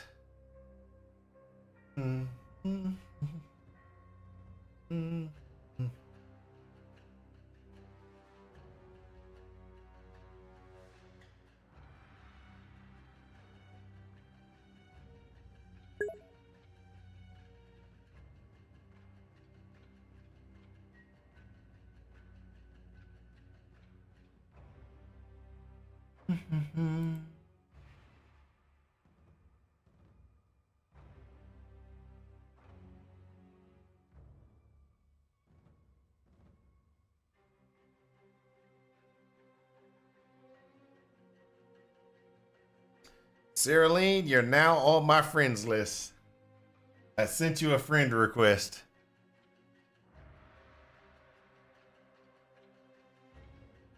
Now all I need is for Are We Dead Yet to give me his friend number, because we're not friends on Steam. He's like, hey, you know, yeah, ads over. That's yep. See, Are We Dead Yet's like, oh, I'm still gaming. I'm just gaming on Steam, and like he never wanted to be my friend on Steam, so not my fault. I could have sent him messages if he was on Steam.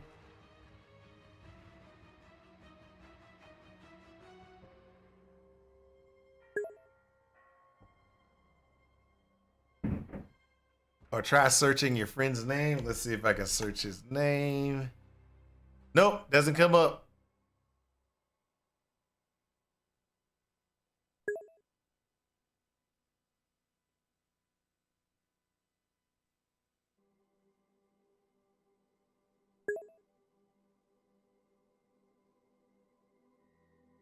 Canada, Denmark. Okay, let me try this search again. See, yeah, there, Lord Baron. There you go. I sent a friend request to Lord Baron. He is now my friend. Or, I'm sorry, now he's on my list to be my friend. Okay, so if he accepts, we're friends. If not, you know how that goes.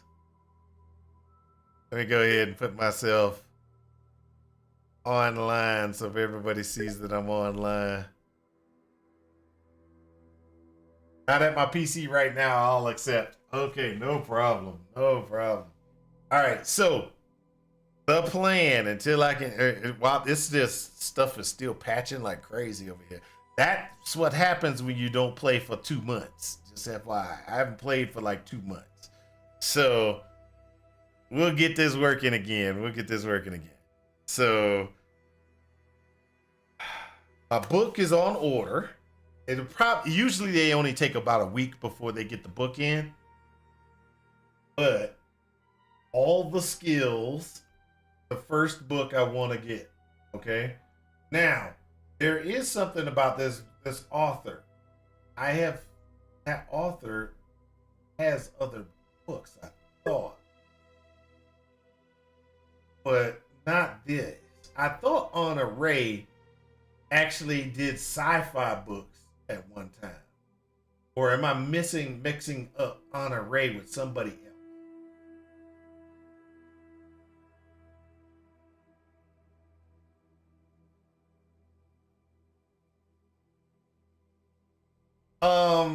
So just FYI, I don't think I'm gonna play PoE 2 for a while, dude. It's just every time I play it, bad things happen in my life.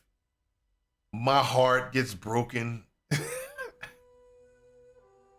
It's just, I try to keep excited about the game, like, yeah, I can't wait to play it. And then I play it for a while, and it's just like, and then I force myself to try to keep going. And, you know, it's like, I gotta play this. I gotta get there. I gotta do it. And it just goes downhill. It's just like, and it crashes. So that's where I am with PoE 2.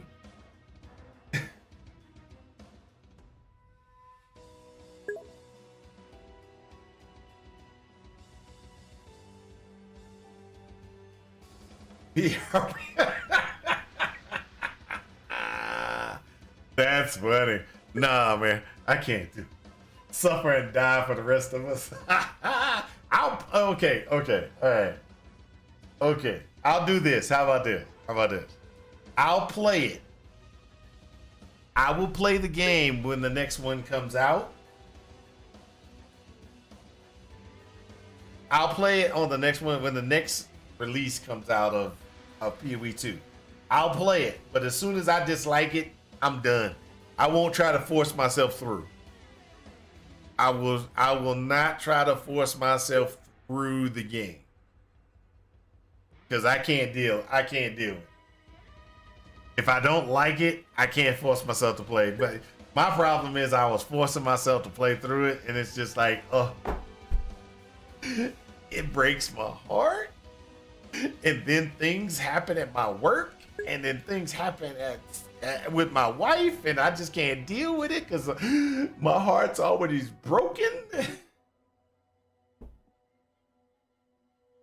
It's not that I don't get. I'm different. I don't think for me. It's not like that. In other words, what I'm saying by I don't get burned out in Act 1. I just at a certain point. I get burned out when I'm sitting there and I'm fighting an hour trying to take down a boss or 2 hours to take down a boss. And I know that I have probably the best optimized skill configuration. So in other words, I have what I need to make my skill the most damaging and damaging output. I've done, I've got all the different things going on. And it just feels like, oh, I can't get through this boss, but it's killing me. And that just feels like, oh, I don't want to play no more. And I continue to fight through. And that's one of the problems I think it is I continue to fight through. And it just doesn't work for me. It just doesn't work for me. All right. So we're going to get so everybody's going to either purchase the audiobook for all the skills, or everybody's gonna get all the skills book 1. Everybody needs to purchase, buy, or whatever. We'll get the book, we'll look at it, and then we'll go ahead and go through the process. We're trying to read the book, see how the book is, and then we'll go ahead and we'll discuss the book in its entirety, and discuss the different, oh my God, the differences of good, bad, etc. for the book. Okay. Now, let me check something. I didn't even know if they did. I'll do this for everybody again. Ta-da! Tangia Dungeon is up, just in case y'all want to join it. Let me look for something real quick.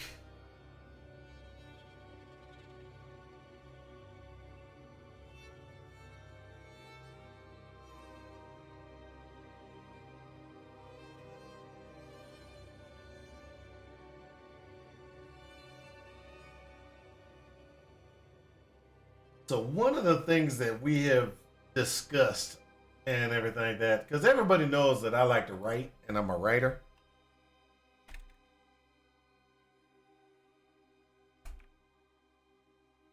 Everybody knows I'm a writer, right? I like to write.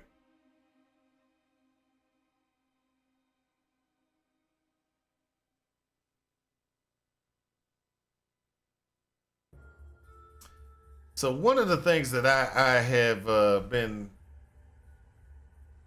thinking about is writing and getting some things taken care of and stuff like that. My son decided he was going to start writing as well. And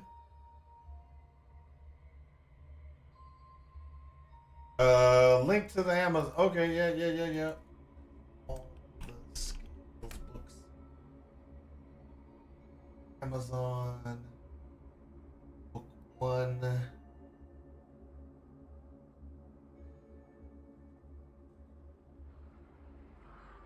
See all format edition, paperback.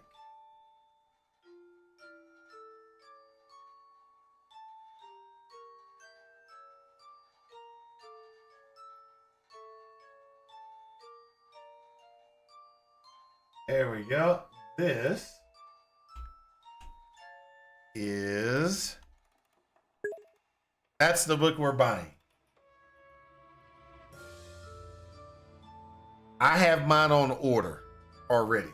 I don't have it through Amazon. I went through my book store And hey, and for everybody, please support your local bookstores. I mean, we do not have enough local bookstores in the world right now. We've got these little small mom and pops that are very and Barnes and Noble, Books a Million, everything like that. They're closing down because they don't have enough people going in and buying books. Because Amazon and all these other places, they have these, they have and sell books online.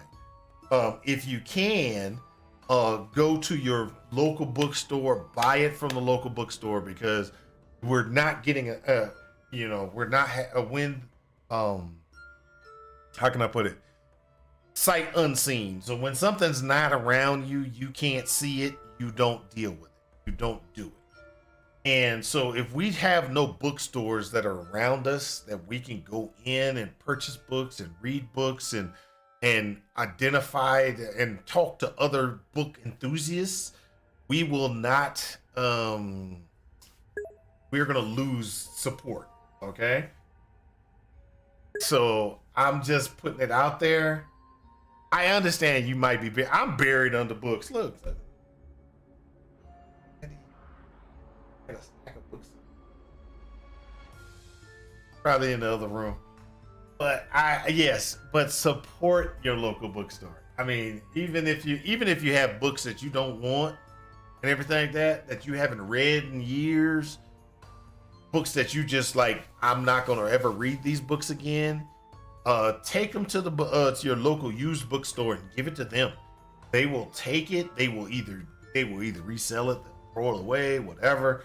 But just even if you don't, because you're like, oh, I want money for my books. No, just get rid of them.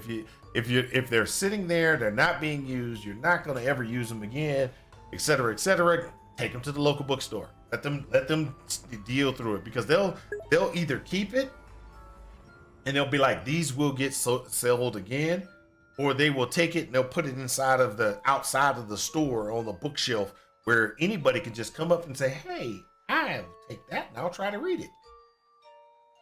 Wife's a certified reading therapist. Every single room has a minimum of 30 books. I understand. But I'm just saying, I would, if at all possible, support your local bookstore.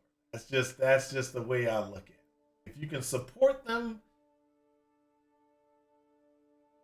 I feel that we should all support our local bookstores, because we're losing them. We're just not getting enough. And the literacy on our children is going down, as well as the writing skills of our children are going down. And what I mean by that is, I just found out the other day from my child, they're teaching the children to write an essay using ChatGPT these days.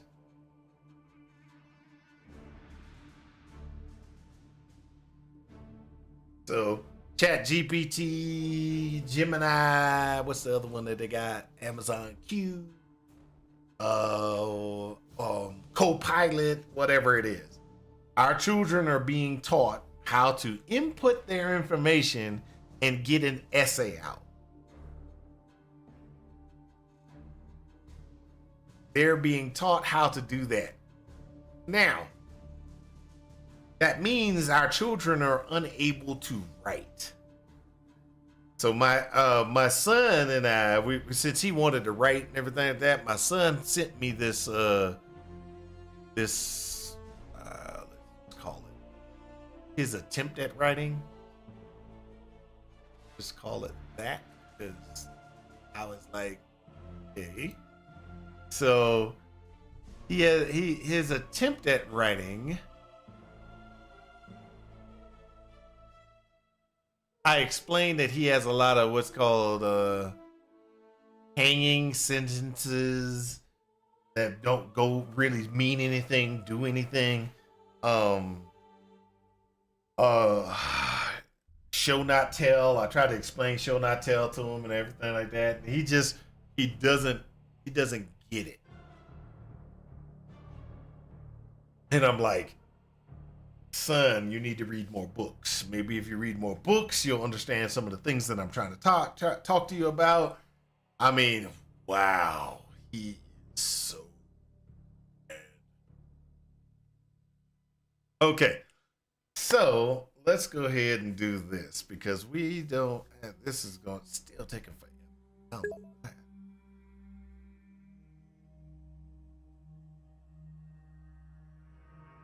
Frustrating. Richie Riches are giving their kids MacBooks at 7. That's crazy. That's crazy. That's crazy.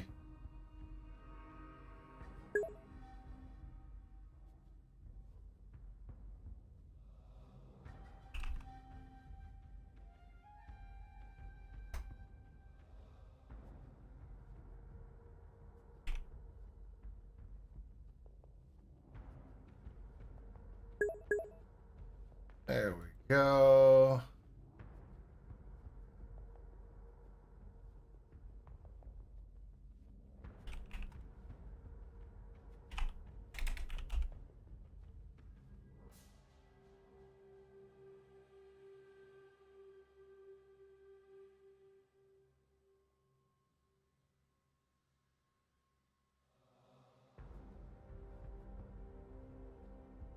Okay, so I have iPhones. I am grade 1.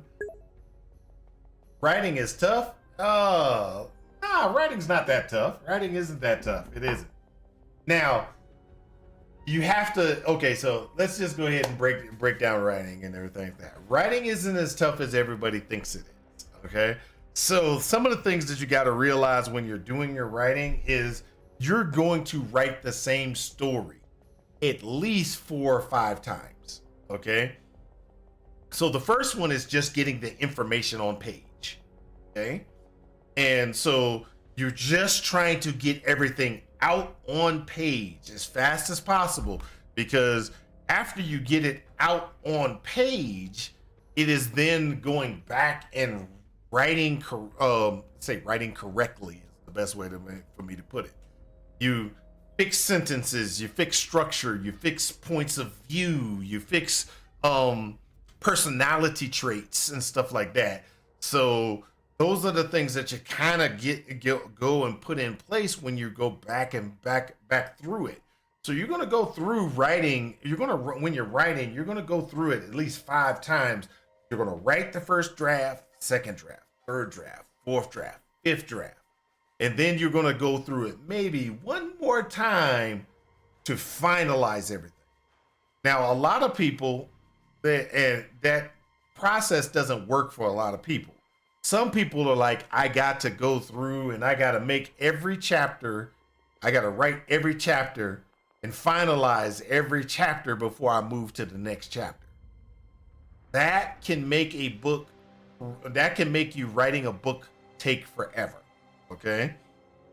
And the reason why that happens is you're finalizing the chapter. You finalize the chapter. You go back to chapter 1, and then you have to fix chapter 1 because guess what? You did something in chapter 2 or chapter 3 that you needed to fix chapter 1, chapter 2 on. So you're not really finalizing what you're writing. What you're doing is you're delaying actually getting the story completed, getting the story out. And that can hurt a lot. My child did not actually get a cell phone until they were 14 and didn't get they had computers. They did have computers because when COVID came out, everybody had to have a machine.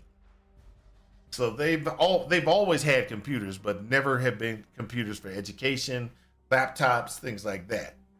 But they got laptops when COVID came out, and then we moved on.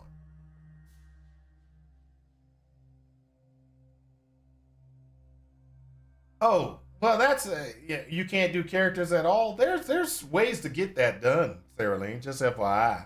There's a way to do that. Okay, so let's just do this. Okay, let's do this. All right. let's write a short story real quick. A little quick short story. Let's do that. Or set up a real quick short story. Okay. So, what should this short story be about? Anybody got any ideas? We need a theme behind rich kids. Okay. Rich kids. Bob and he breaks out of prison. Okay, so there you go. Let's do this. Hold up a second.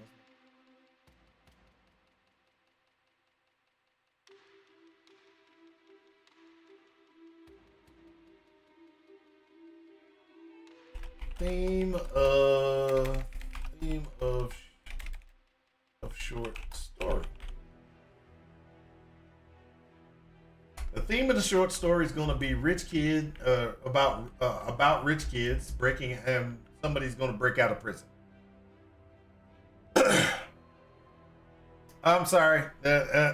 We already got the theme. Are we did yet? Being spoiled and going to Disney twice a year, etc. Nope, that's not going to be. We got it. Rich kids breaking out of prison. Okay, so first thing what we got to do is we got to do an outline. Okay, so the outline of the story. So let's go ahead and do the outline of.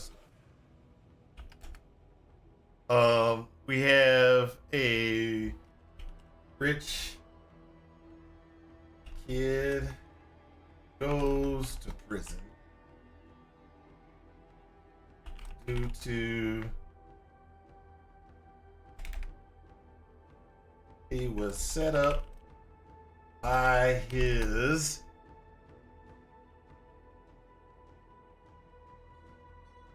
sister. He was set up by his sister and best friend. There we go. Rich kid goes to prison. He was set up by his sister and his best friend. So now what we got to do is we got to choose a particular time frame of when this goes on. Uh-oh, somebody started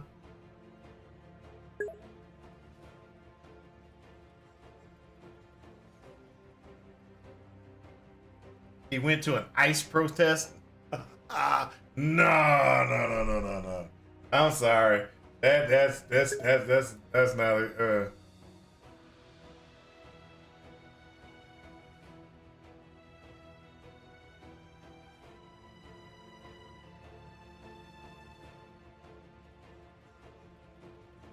He went to an ICE protest. I don't even know what an ICE protest is. I'm gonna stay away from that one. All right, so we're gonna pick up. We'll pick up in let's say chapter 1. Chapter 2. Chapter 3. 4. Chapter 5. So we're only going to have 5 chapters due to the fact this is a short story. It's just going to be really quick. Okay, so in chapter 1, we're going to start at where we're going to start at. Start at him getting set up and put in prison or him breaking out of prison. I personally say since it's a short story, we're going to go ahead and we're going to start at him breaking out of prison. Breaks out of prison.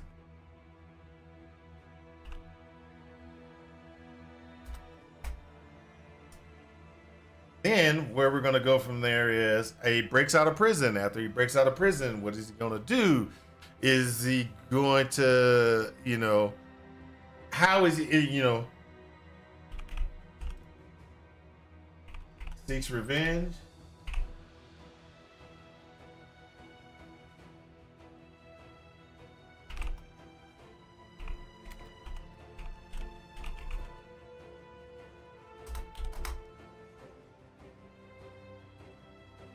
Okay, so he breaks out of prison. He's going to seek revenge. So this is the setup. This is the setup. Yeah, flashbacks will happen within each chapter. So we would do the flashbacks within each chapter to kind of define the character and move the character forward. And so either you would understand why he dislikes the other character, etc., etc. So in other words, like seeks revenge on setup for revenge. Okay, so what I mean by that is, okay, so he breaks out of prison. So while he's breaking out of prison, you might have a flashback of why he got put in prison. Okay? And so you get, a court case or whatever, you might roll back to him being in court, or, him claiming that something, a flashback of him claiming that I didn't do it, I'm free, I'm innocent, etc., etc. And then, boom, you understand he's in prison. Okay? Then what you would do is you would seek revenge on his sister and or best friend. You would do a flashback there of when he first sees his sister, or even if it's not in this chapter, it might be in another chapter where he sees his sister and he flashes back to the time frame of, what they did or something like that. And that you put that in that place. So you don't necessarily have to write a complete chapter of flashback of what's going on. You can just kind of input that into the short story in little small bits and pieces, and then move it forward. In a long series book, in other words, not a short story, but a long story, you would actually be like, okay, yeah, you want to go ahead and do build up, etc. And I wouldn't necessarily start at the prison break. I would, this is a short story, so I'm starting at a prison break, so I don't have to go back and do do the other part and everything. So this is where one of those things that you got to kind of figure out what you want to do. So we got the prison break. We got him seeking revenge on his sister. So this is setup of the revenge and everything like that. Then it's going to be sister and best friend falling into trap.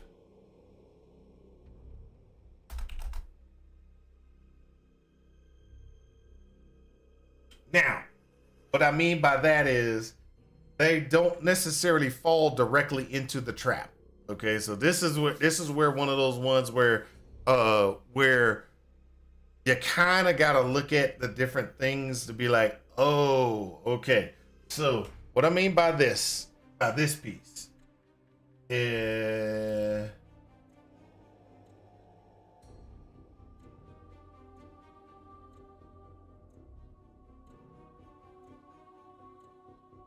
okay, so hold up. Let me get out of the commercials and everything.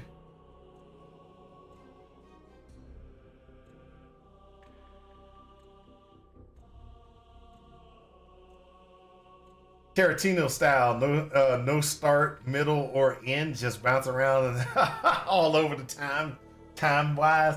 Nah. You keep a steady timeline. You just kind of flash back a little bit, and I agree. Tarantino style is like that a lot, but a Tarantino style is even worse. Tarantino style is even worse. You don't even know where you start or end. Look, the first scene might actually be the end, or it might actually be the beginning. You don't know in Tarantino. Tarantino's all over the place. Okay, so but what I was chapter 3 is going to be about the sister and the best friend falling into the trap. And I'm calling them chapters, but they're not really chapters. They could be paragraphs. They could be half a paragraph. They could be, sections, whatever you want to call it. Okay. So, it's not over there. What I mean by that is they are engaging in the revenge plot. Whatever you have planned is going to be within the revenge plot. Okay. So then what happens is after that, you go ahead and you would next chapter would be something happens to break the revenge plot. Doesn't necessarily mean it's going to be broken. Not just revenge plot not destroyed.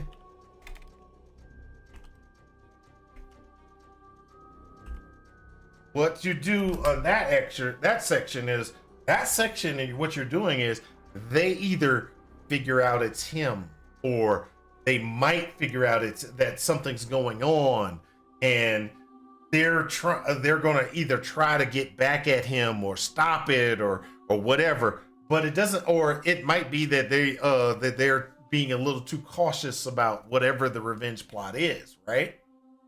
Then you got chapter 5. The reveal and all of the bad guys.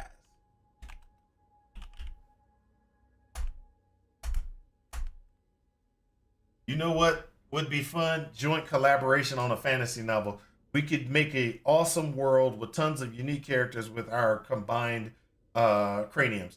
Oh, not a problem. We could do that. That's not a problem. But that would require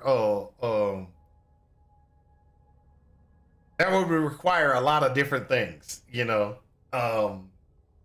One, we would have to come out and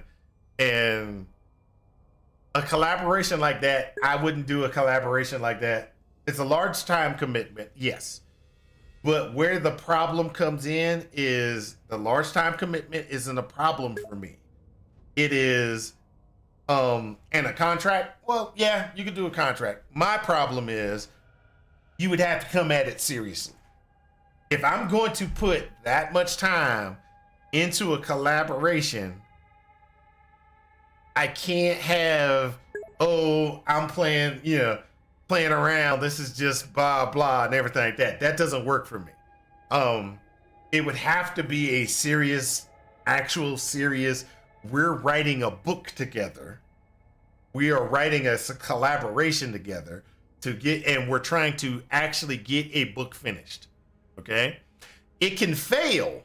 Don't get me wrong. It can fail where it just doesn't get to where it needs to be, but it is a time sink. Scheduled meetings. Yep. It'd be scheduled meetings, things like that. What fresh hell is this? Oh, this is just because my machine is uploading and upgrading all the games over on the side. And I tried to play Titan Quest initially, but Titan Quest won't play right because it's trying to take my screen from here in front of me and move it over. It's just not working right. So I couldn't do Titan Quest. And then after I couldn't do Titan Quest, I was like, okay, I'm just going to have to try to get something to play. And so one of the things that I was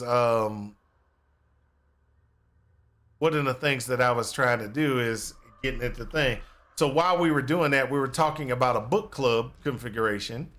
And what I mean by the book club configuration is we have book club. We're going to be reading this book called All the Skills. And this book, I'm purchasing it. I'll let everybody know when I get it. As soon as I get it, we can go ahead and we can then start to read the book, and we will reconvene at the end. Reconvene and we'll discuss it, and we can discuss it online, whatever. So while we were doing that, Genkenstein, we were just sitting there and we were like, hey, talking about reading, writing, etc. Hey, what's up, Rune? How you doing? Waiting,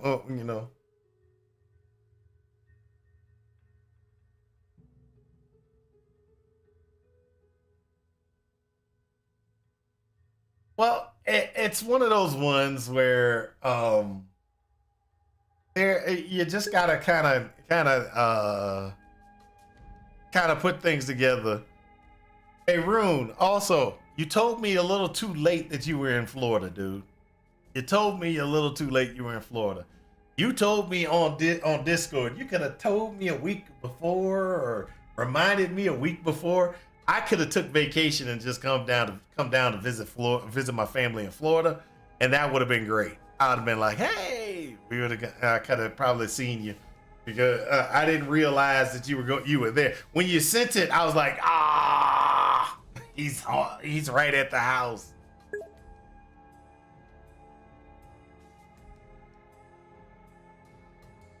Wasn't able to join stream? Nah, no problem. All right, so in this, and Sarah Lane, you were asking about how to keep. Oh, hold up. Let me do this for Gankenstein since he hasn't seen this in a while. Hey, Gank, guess what I'm doing? Hey, I've redeemed a Tangia dungeon. Da da da. Okay, so one of the things that you were talking about was characters. Okay, and you were like, "Hey, I can't get characters." Okay, so let's do this. Characters. What characters do we want to have in the story? Okay, so this is how you make your characters, and you kind of define your characters. Okay, so when you define your characters, there are certain ways to make the characters more lifelike and or believable and or more fleshed out. Okay, so what I do when I make a character, so Bob's his name. He goes by his real name is Robert. Okay, so Robert, what are some of the things that we're going to do with Robert? Robert is, if he's going to be let's say Robert is our main protagonist, okay? Yeah, I said I was going to go to at the end of January and beginning of February, but yeah, I wasn't thinking to send a reminder. I do hope you were all well, because that snowstorm, oh yeah, that snowstorm was terrible. It did. It was kind of messed up, but it was okay though. It got cold. But it was all right. So it was a record snowfall there. Hey, I'm glad I didn't have to deal. I didn't go outside. I did. I went to my car. I went to work. I went into work. I got out back in the car. I went home. Went into my house. I ordered food, and what I mean by ordered food, I had the grocery store bring me my food. I was not going out to go to the grocery store. I was not walking out of my house unless I had to. Most snow in 24-hour period ever recorded in my area. 16 inches. Yeah, that's bad. So, character-wise, what we do when we create our characters is we create our characters trying to identify a personality trait. If he's a protagonist, we don't want him to be we don't want him to and to be dislikable, but you kind of want him to be. You want certain things, traits and everything. So beginning,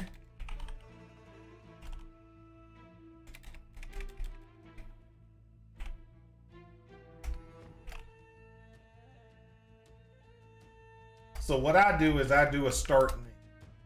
What I mean by that is his personality traits and everything.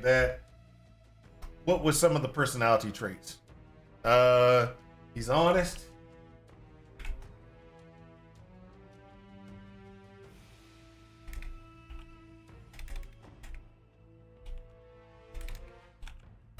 Arrogant and aloof.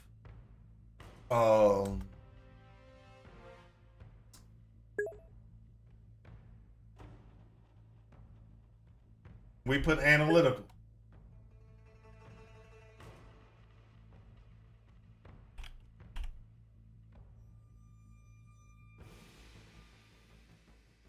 Schizophrenic. Nah, dude, I'm sorry. That doesn't work for me.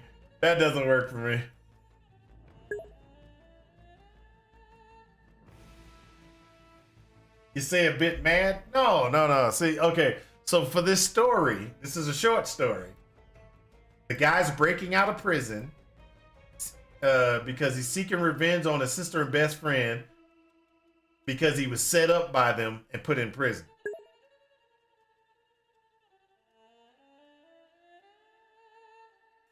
Paraplegic. See, now these suggestions are the reason why you can't collab with people. You cannot collab with people because they come up with these really idiotic suggestions that doesn't get you anywhere.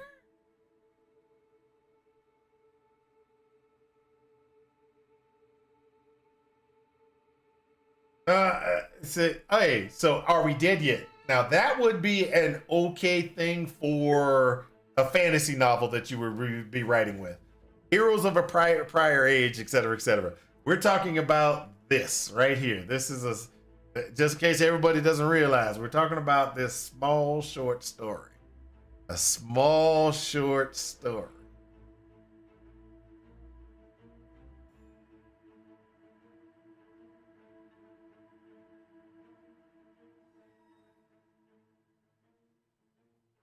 And he's not, he doesn't have to be mad to be in prison. He got put in prison because of okay, so just in case you can't see the screen, the theme of the story is about rich kids. Somebody's breaking out of prison. Okay, so this rich kid who goes to prison, he was set up by his sister and his best friend. That is the pretty much the basis of the short story.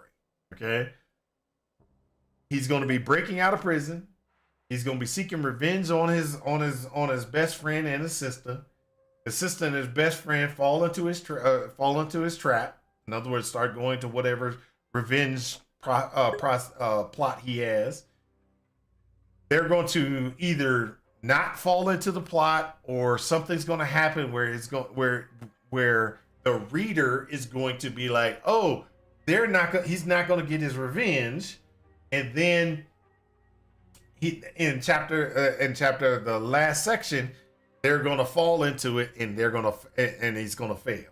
Okay.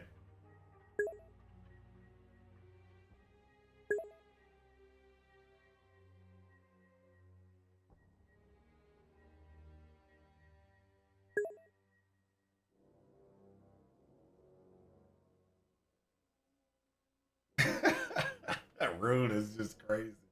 All right. So in the end, he's going to be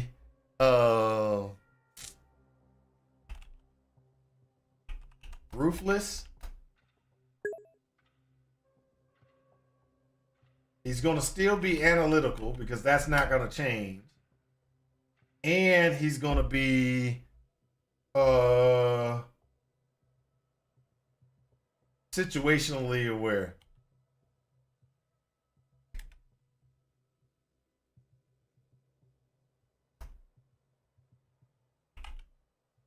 If I can play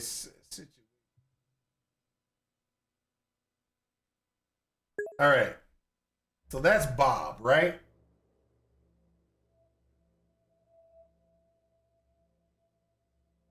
And so, but when I talk about characters, Sarah Lane, you were like talking about how can you had problems with character configuration.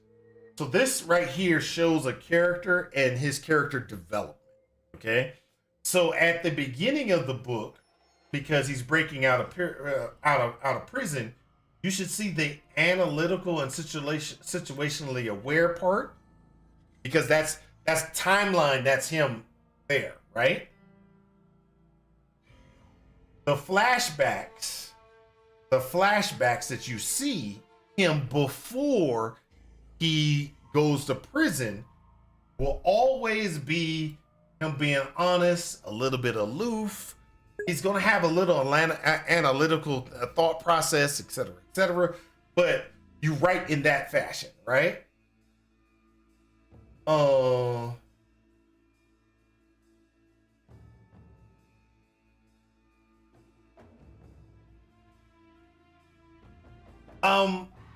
That's not going to be necessarily work, Rune, due to the fact it's a short story. Okay, so What I mean by that is that would take too much setup.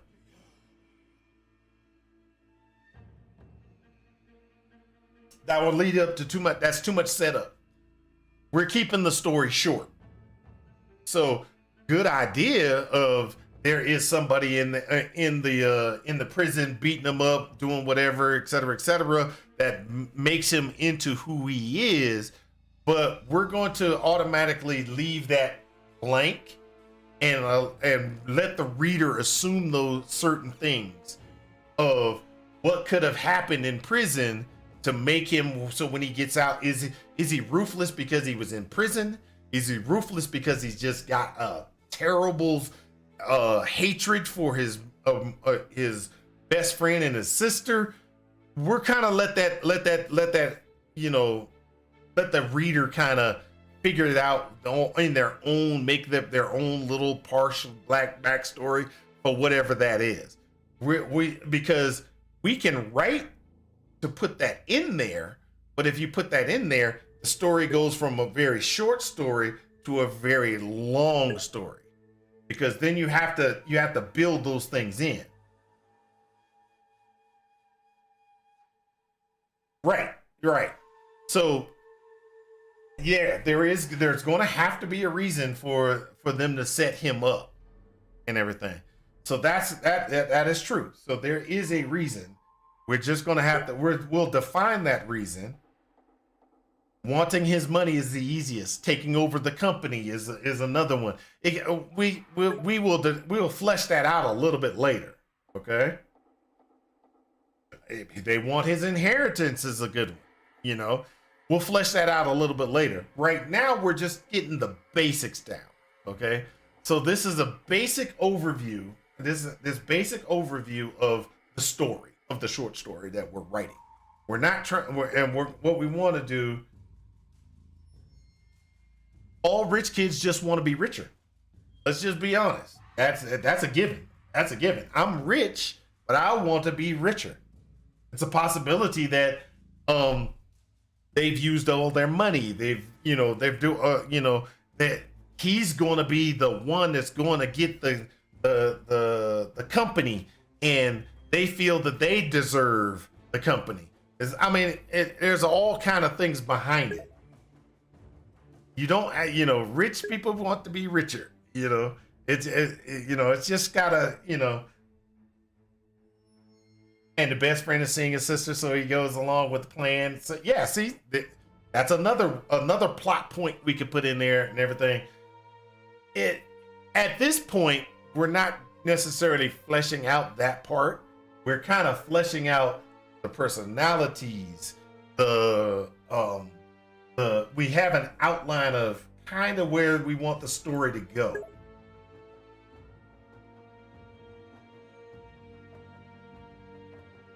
Right. And so this is it, but this is how you write a novel, story, book, whatever. You kind of have to start over here, way up here, okay? And you build down to the foundation, okay? It's weird, but it's true. You start with a kind of basis, and then you build everything out. And after you build everything out, then you can go ahead and you can keep building, and then what you do is when you write that bottom part. You write to the bottom part of what you've built, because you kind of you don't want to necessarily write yourself to some people, you don't want to necessarily outline yourself to be so strict you can't change or very certain parts of the story. Because while I'm writing, I might write this and this sounds good in my head, and oh yeah, this is really good. And it doesn't match your very tight timeline or your very tight outline. And then what happens is, if you got that very tight outline, you can't go further, because then what you envisioned while you're writing, and yay books, thanks for joining and everything like that. And everything. Continue to talk and chat. It's perfectly fine. We have no problems with that. But if you tighten your outline so tight, you can't deviate too much. So something that you might have thought worked in your very tight outline, when you're writing it doesn't necessarily feel right. So then you're going back and rewriting your whole entire you're rewriting that whole thing, trying to redo the outline. And the only reason I say that is because I've actually run into that multiple times before. When I first started writing, and I write as a hobby, just FYI. The only things that I've ever published was back in Dragon Magazine time frame, sent in, wow,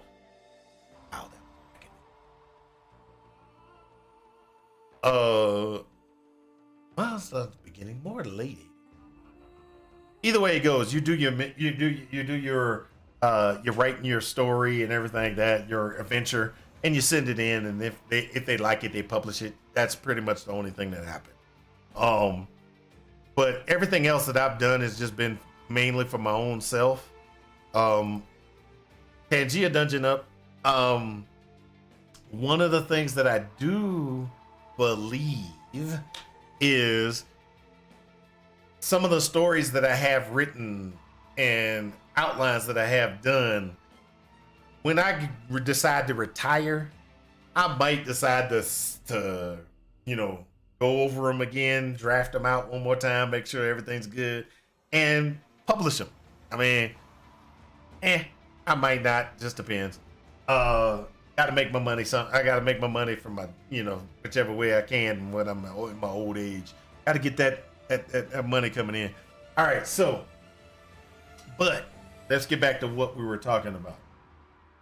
So, if you notice how we broke this down, and we're building more and more foundation for our story. Okay, so the theme of the story: rich kids and a guy breaking out of prison. Right? I really said he. I should have said someone. I automatically in my brain thought, hey, it's a guy. It's a guy breaking out of prison.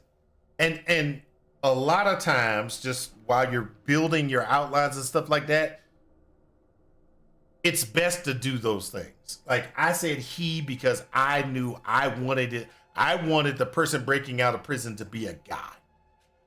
Okay? So you got to take those creative hits and thoughts processes to be able to build things, right?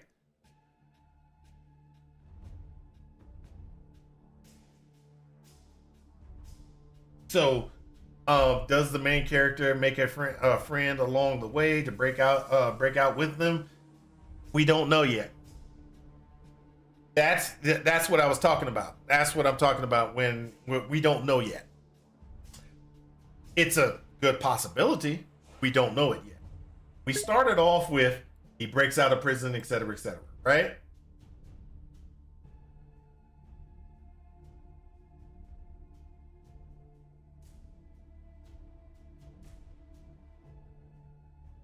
See all this extra stuff right there. It's not, no, it don't work for me. And see that, like, are we did yet? Yeah, that don't work for me.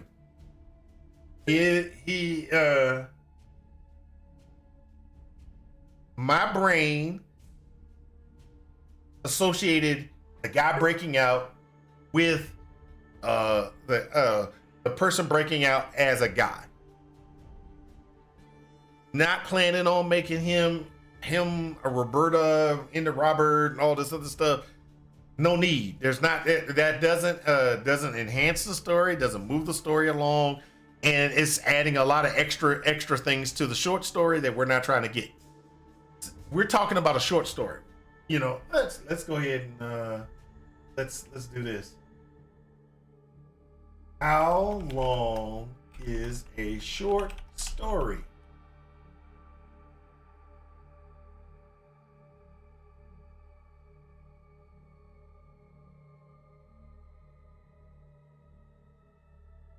1,000 to 10,000 words.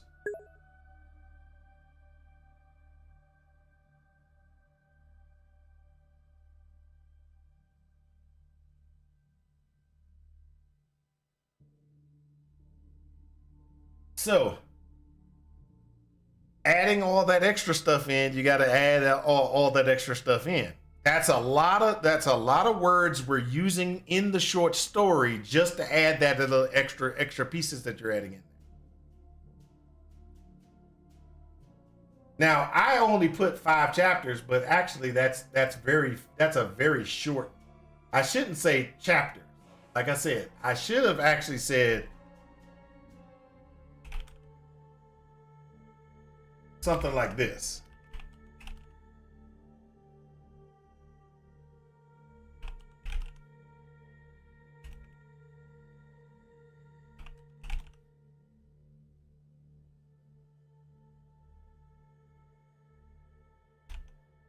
We can call it story pieces, we can call it sections, something like that. The reason why is because a chapter, and this is a chapter isn't that large, just FYI.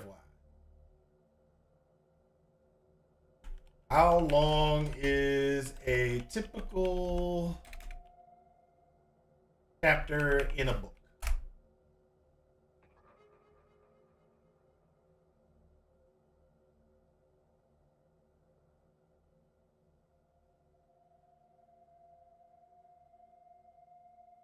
That's actually different than what it used to be.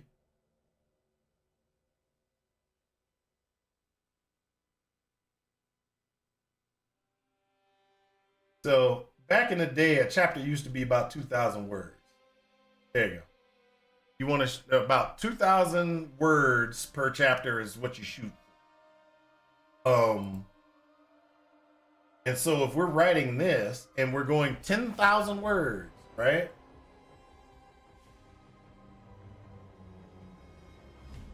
And we're saying we're gonna we're writing 10,000 words.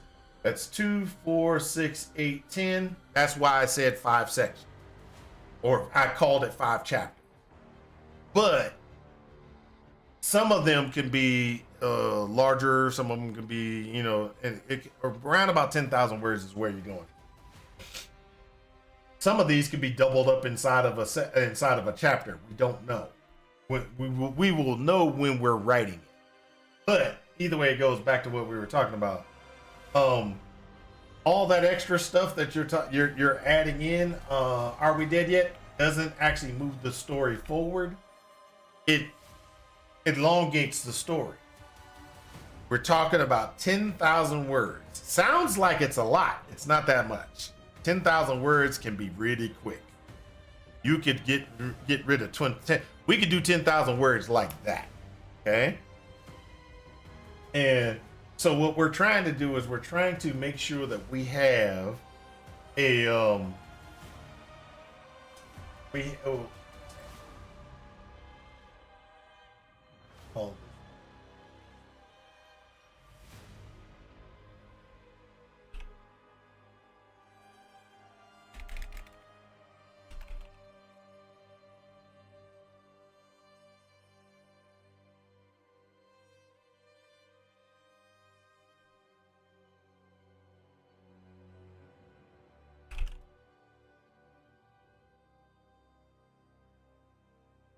okay, so let's think of a name for the for the sister. What's it? We got a name for the sister?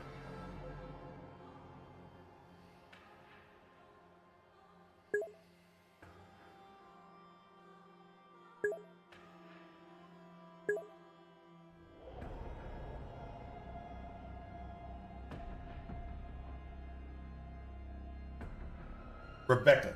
Okay, we got it.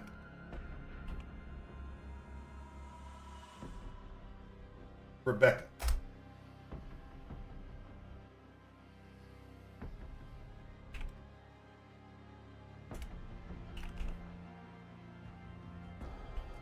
I would say there will be no change in her personality There will be no change in Rebecca's personality from the start to the finish. Now, we can go ahead and we can skip providing other information about Rebecca. What's Bob's best friend? Robert's best friend's name. What would his name be?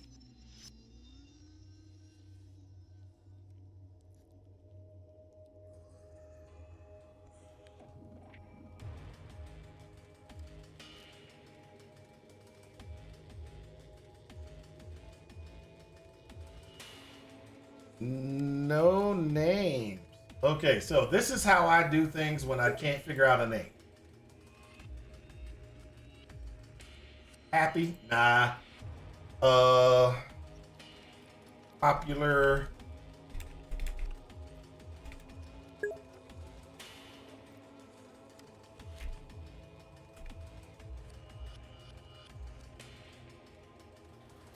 Boys names in 2020.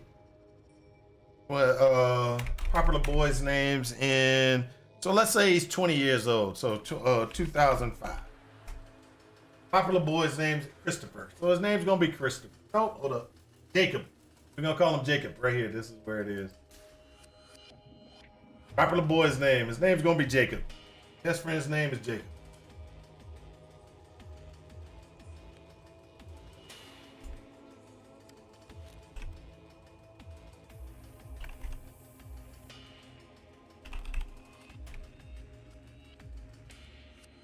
We don't necessarily want a difference in their personalities.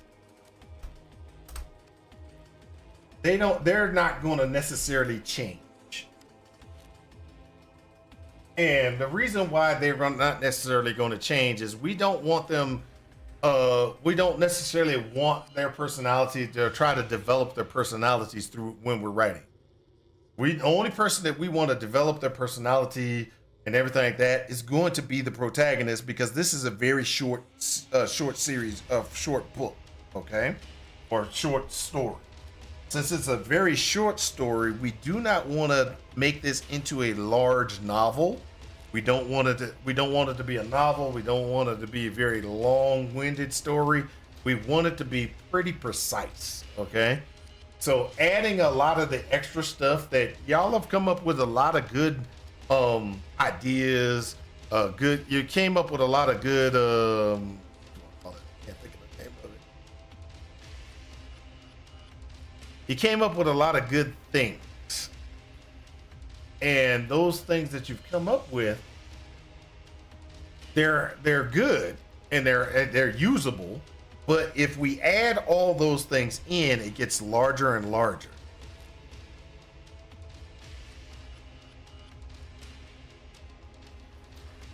Okay, yeah. All right, cool. It gets larger and larger. And so what we want to do is we want to keep it as precise as possible to tell the story so we can get through the story. Okay? We want to get through the story. And that's the thing, is we want to get through the story and everything like that. So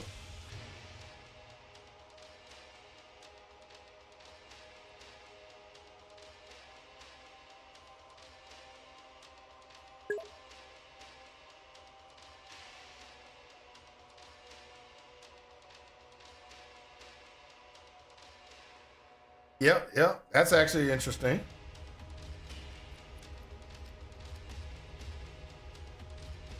Okay, hold on for a second.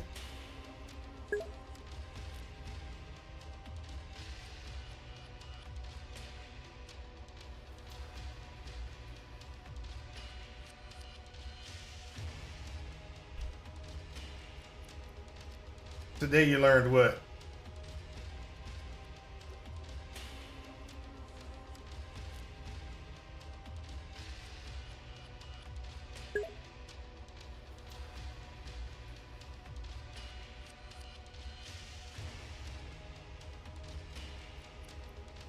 We need a where for the story. Yep. That is all something that should be, actually we should have in here. Location. and or setting. These are all things that are very true. Let's see.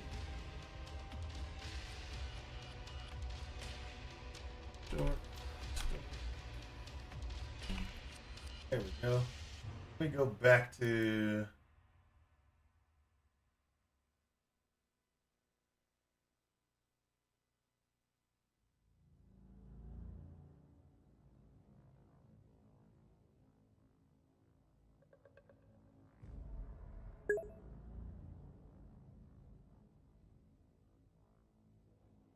Oh, that's for this.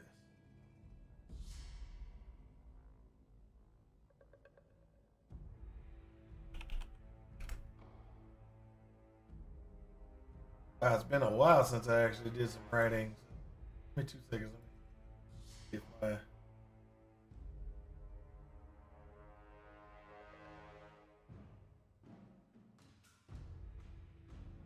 Oh, it's not gonna be on there. It's gonna be on this. Oh.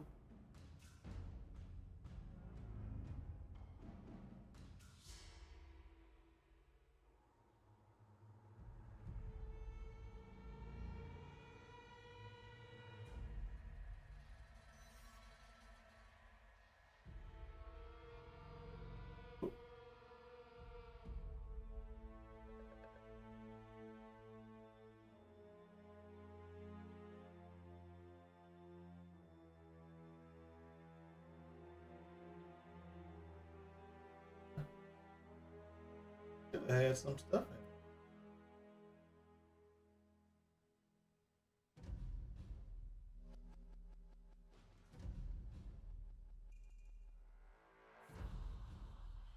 in. Did I move it?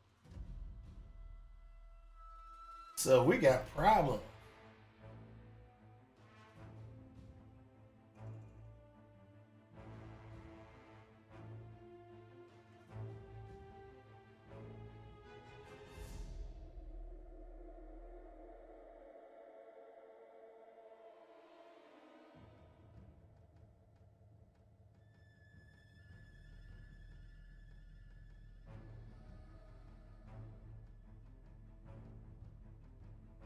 I've lost a whole thing. I've lost a whole thing. That's a terrible situation.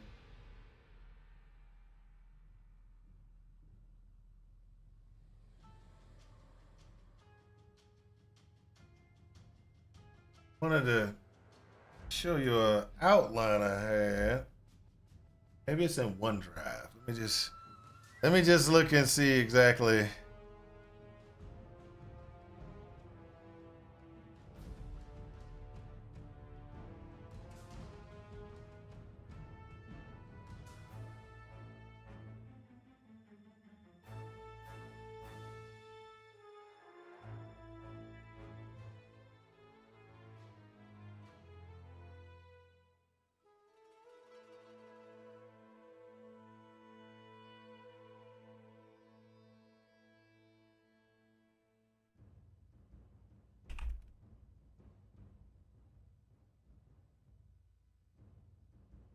There should be a directory somewhere on my computer.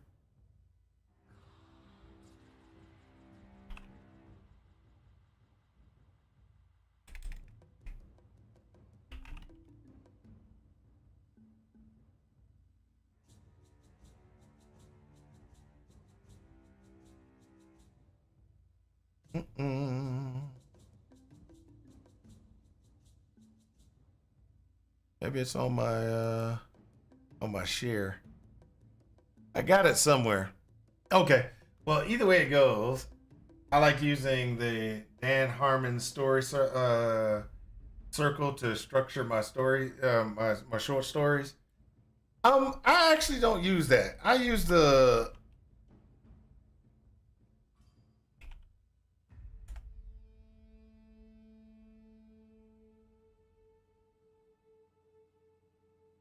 I use something a little bit different. I like structuring my stories utilizing the monomyth cycle, the hero's journey, in other words. And I've usually basically based most of my stories utilizing that structure.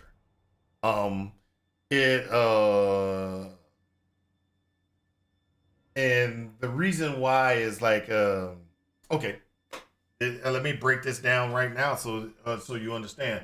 Monomyth actually has multiple different parts for Monomyth, the hero's journey. Okay, so when we're looking at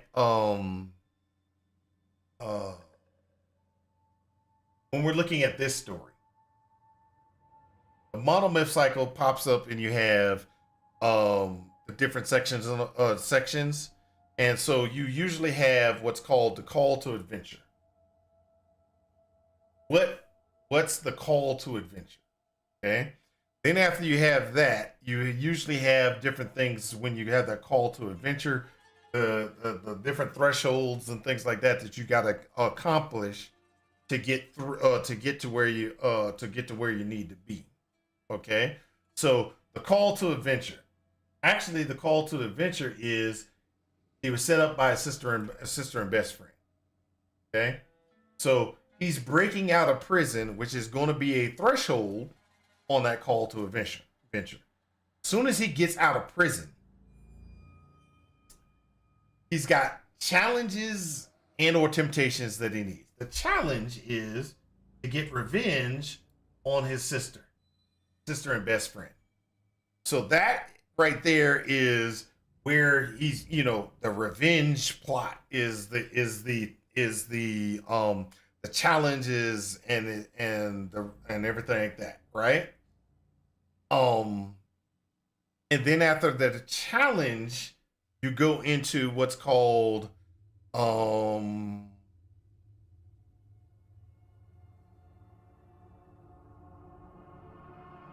okay, so last is atonement. Okay, so the atonement and the return is right here. I forgot what the middle piece is. Hold up, let me just look at it.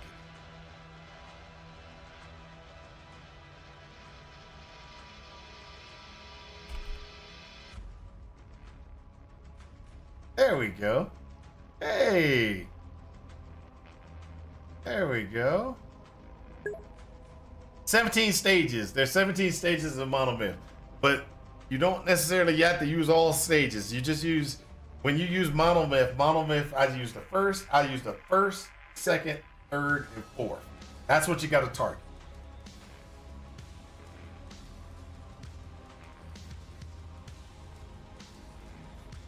Main character goes back. Yeah, the return. Well, the return it doesn't necessarily mean he has to go back to jail. The return could also mean he gets out. He gets cleared of all wrongdoing. No, but that is a good day. Certainly, don't get me wrong. That is a possibility as well. I'm not saying that that's not a possibility. That is actually something that could happen. And depending on how we want to write, or how you would want to write the story, determines exactly how that comes out. So let's say that's the case. Let's say he doesn't care. He wants to get out of jail. He wants to punish his brother, his sister, and his best friend. Doesn't matter what happens. And he accepts the point in fact that he's going to go back to jail. That could be the ending, where he sits there and he turns, after he gets his revenge, etc., he turns himself back in and he goes back to jail. That's not a bad idea. That is not a bad idea. Also the return, this is where Monomyth can work in. Monomyth is just a structure of a story. It's not necessarily the end, how a story should end, because you see it as in sections. The final section is he gets his revenge and he goes back to jail. That is one. It could be seen as he gets his revenge and he's cleared of all evil. That is another one. It just really depends on how you want to write the story. But we still get to the same structure point on the story. The same structure point is there's a return. What is that return? You have to define it. You define it as him going back to jail. I could define it as him getting out and getting away scot-free. Now let's just be honest. He's gonna go back to jail. He broke out of jail. So no matter what, they're gonna get him for breaking out of jail. So no matter what, he goes back to jail. If you write the story and you write the story truthfully in how things really work in this world, that man's going back to jail. He's going back in for at least, what's the sentence for breaking out of jail? What would a person be sentenced to for breaking out of jail?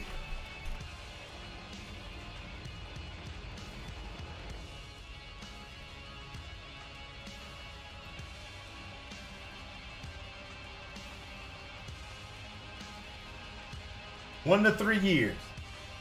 So no matter what, that man should go back to jail for 1 to 3 years, even if he's cleared of all the other crimes.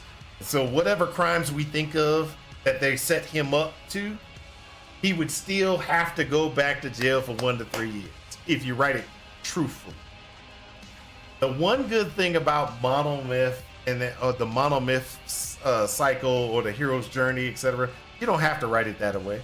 You can just write it as, he got cleared, blah, blah, blah. His name has been cleared, and let the reader make the rest of it to figure out the rest, to determine exactly what happened to him. Did he go back to jail? Did he not go back to jail? That's all up for grabs. Okay. I didn't know you wrote. Very cool. Just stopped by to say what's up, but I can't stay. Hope you're doing well. Hope you see you on your new PoE. Yeah, you'll see me on the new PoE league. You'll see me. Sucker man, I will definitely be around. So, but let's say that's that. So the settings, the location, you have to determine those type of things as well. There is, I don't know where my document is. I better find it. I don't, I'll be so pissed off if I lost it. Where is my documents?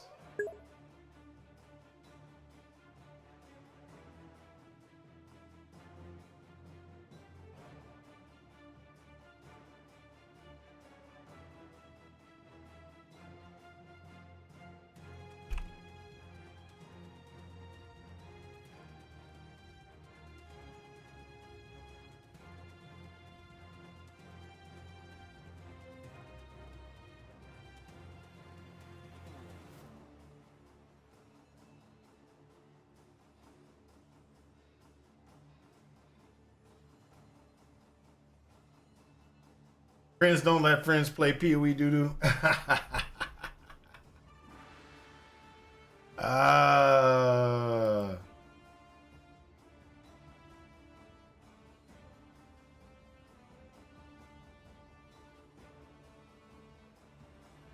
Outside.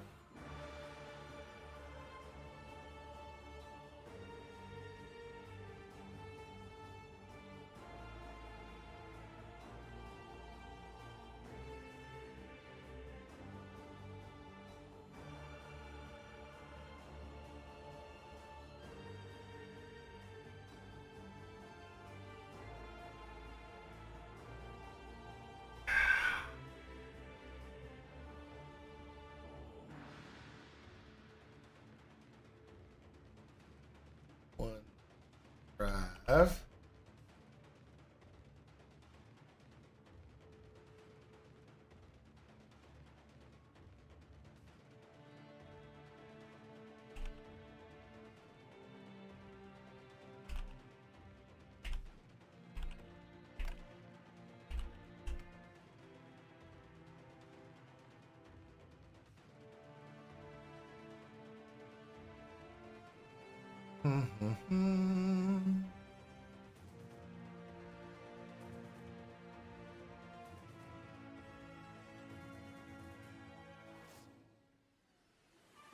Sorry, guys. I'm concerned. I don't know where my stories are.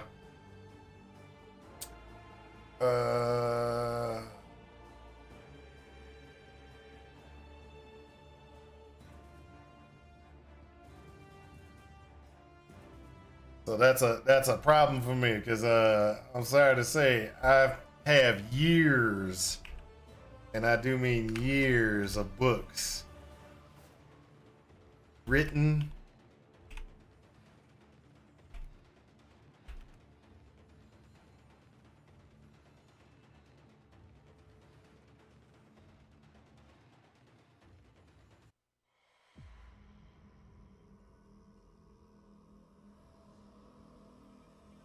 And I'm panicking now.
Uh-oh.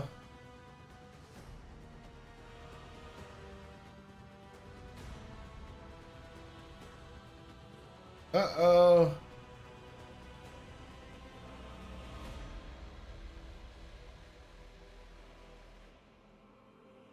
That's a terrible situation, people.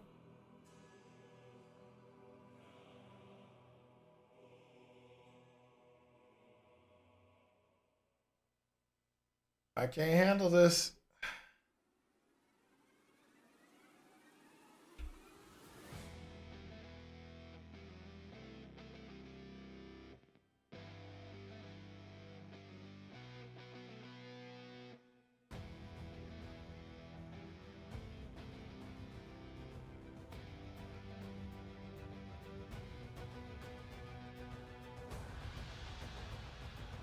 My files.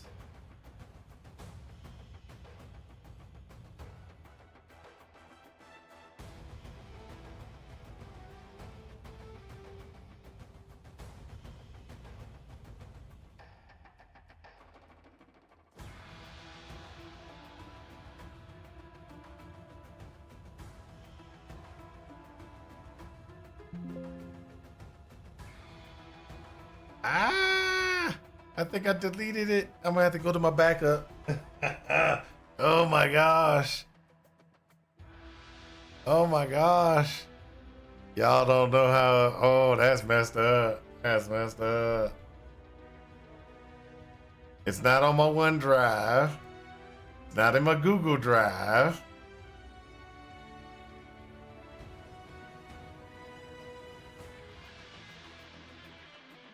So I have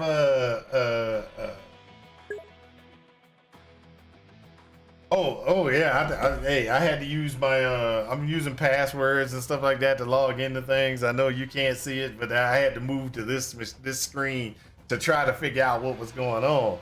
And so inside of OneDrive, the directory I have called Writing Work, I used to keep all of my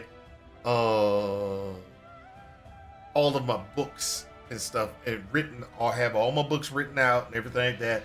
It's in that directory. Now, what has probably happened is I went through and did either on my phone or someplace like that said, hey, clean up space. and it probably cleaned the space up because the directory is empty right now. And the only thing I could think of was, hey, maybe I put it in OneDrive and didn't have it in my Google Drive. So I went to OneDrive and I had to use passwords and stuff like that to log into OneDrive to see exactly if it was in OneDrive. Well, guess what? It's not in OneDrive. And I'm sitting there like, oh my gosh, I've lost everything. And then I thought about it. I was like, hey, I still got my backup, which is on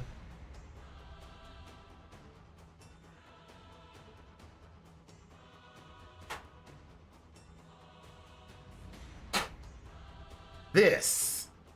This right here is my backup of all my writing. So I could lose. So I can lose my writing on my computer format, whatever. It's still on that drive. So I'm gonna have to unencrypt that drive and pull all of it back in. I'm gonna have to store it either on local or something like that, because this is the reason why I do not like online storage. And the reason I don't like online storage is because if something happens to that online storage, you're got. There's no recovery.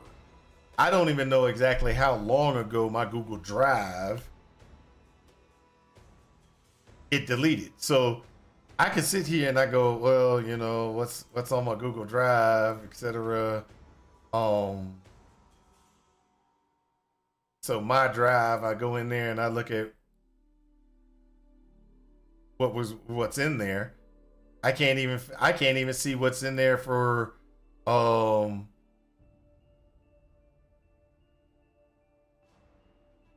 there's no recovery either. It's not like, you know, you see what I mean? I can't sit there and be like, oh, was this backed up? You know, and if it was backed up, can I get a restore from the backup? Okay. So those type of systems are great in theory, because hey, if my machine goes down, it's there. But they don't have backups, restore, recoveries, and things like that. They don't have all that. So that's a problem for me. And you know, when I'm looking at it and I'm thinking about it, that's a problem for me, because you know, I wiped out my writing directory just by saying, probably on my phone, hey, clean up space. And I didn't realize that when I said clean up space, it went in and deleted things from the other directories. Because that directory, which is kind of irritating, I'm gonna just be honest, that directory has all my stuff that so I was getting mentored in my writing, and I was being mentored by Tracy Hickman. So Tracy Hickman and we talked back and forth and everything like that. All of the emails that that we backed and forth and everything like that, I had all saved there just in case I needed, you know, reference, things like that. All the things, the outlines that we put together was all put there. All the things that, you know, we discussed over the years was all stored in that directory. And so that directory is gone now. So when we looked at it, it is gone. Gone.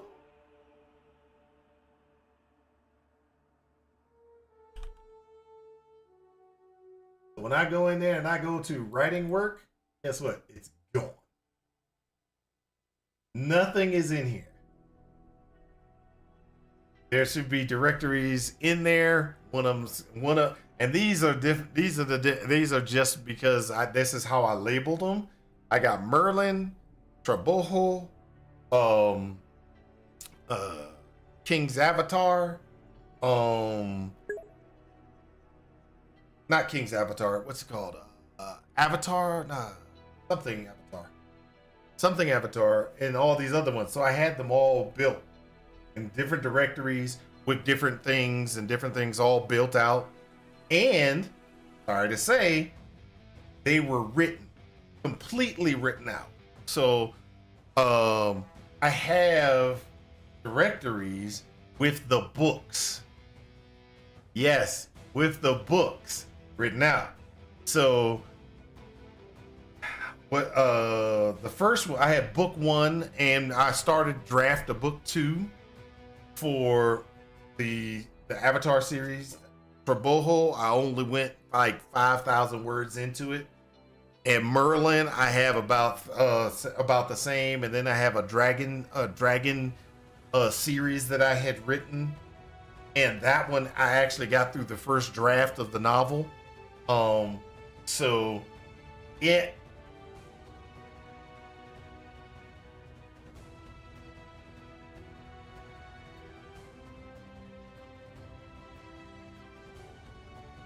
oh yeah.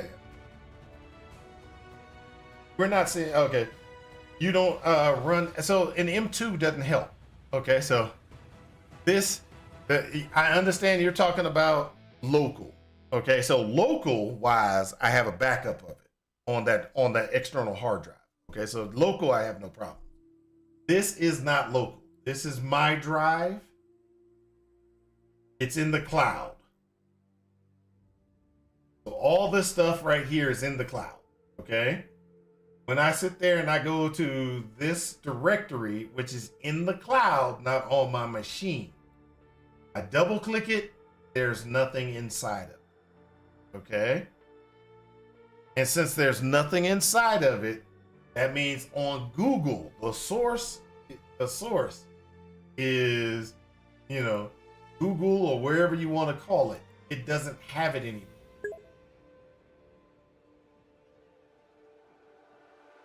No. That's what I'm saying is why do you think I got it on a disc, a backup on? Why do you think I have a backup of it on a physical disc, external to my machine? The reason why is because, and this is, and if you weren't listening earlier, I said that's why I don't like storing things in OneCloud inside a Google Drive. Because they don't have the ability for me to say, hey, let's restore. It's gone. Whatever I put in there, it's gone. Okay? The only way I can get that directory back is for me to go over here to this drive, plug it into my machine, type in my password and decrypt the drive, and then take it and put it back out on the cloud. That's the only way to get it back, to get my data back. Okay? So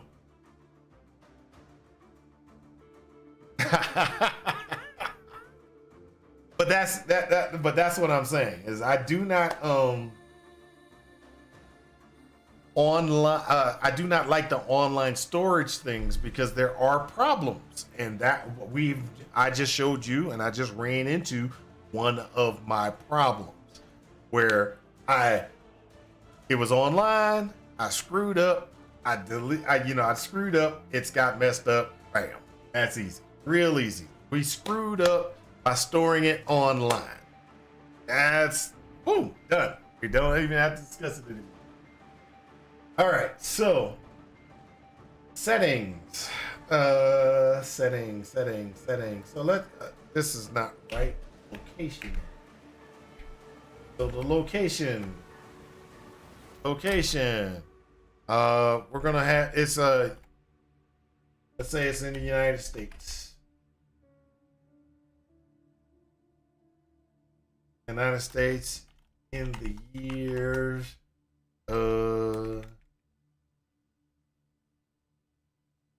modern times. So that gives us a gist of where and what time frame we want to write this stuff. We're going to say it's in modern times, okay? And then we're going to go ahead and that's pretty much where we are. We've got this built out. We've got this taken care of. We don't actually have an identity for these people yet. But one of the things that I can say is the following. In your first draft, you can just write whatever you need. And then what you can do is, and this is what I like to do. If you have, let's say I write the whole thing out. I got Rebecca, Jacob, Bob, and I just write the whole thing out, and I got the whole thing out. You can always go back and take dialogue and adjust dialogue.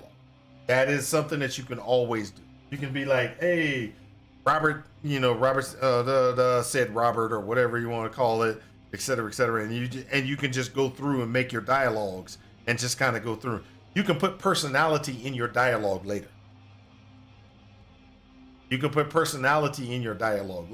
So let's say I want Rebecca to be snobbish, or I want her to be, very sure of herself and everything that she says and does, right? I might write it just to get past that dialogue piece to move the story along in my first draft. In my second draft, let's go ahead.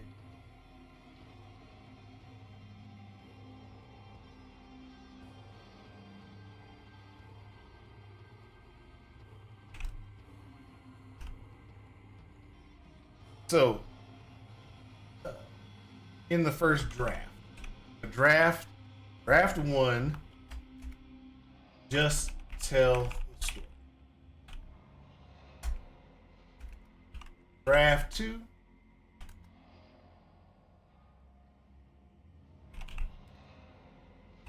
you dialogue. Draft three,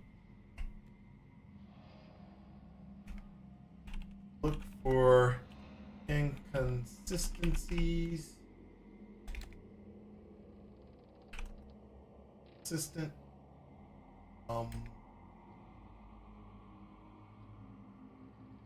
Plot pieces.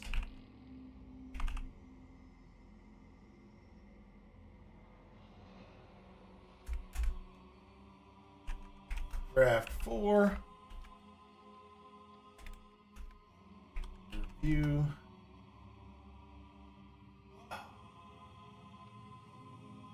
Story. And dialogue. And draft 5. Grammar. Fixes.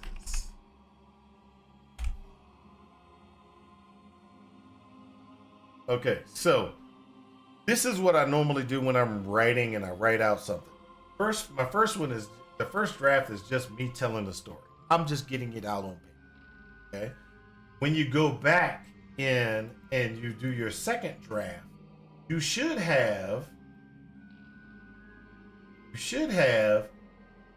your personalities and all this taken care of. Now, you'll kind of get a gist of your character personalities, even if you don't have it right now. I don't have a personality configuration for Rebecca and for Jacob at this time. I don't need it. I just need them to be able to talk and say bad things or whatever and get through the story. And sometimes the personality will develop while you're writing. Just make sure that when you start seeing yourself developing this person to be a certain way, you kind of come back to this page and you say, hey, this is a trait that I'm seeing that I want this character to have, or this is the trait I want that other character to have. And so when you go back and do your second draft, you're going through and you're taking all that blah type text, blah type set text. You just go in and you can go and put in some text that actually matches that dialogue or matches that character personality. You put in to match that character's personality, and then you go ahead and you move on. Okay? And then after you move on, the next one is to look for inconsistent plot pieces. So you look for those inconsistent plot pieces and you're like, hey, yeah, cool. That's actually pretty nice.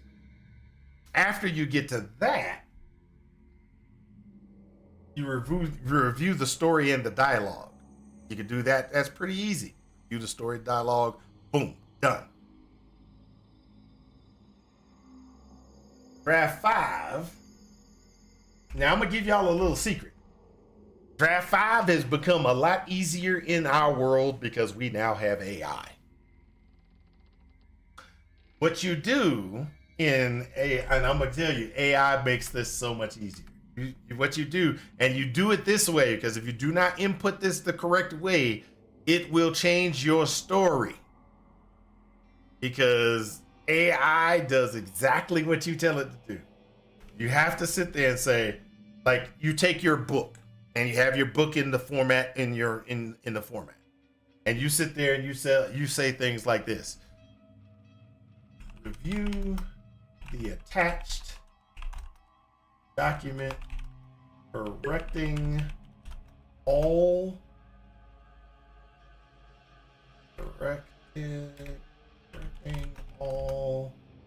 grammatical errors without changing the story line and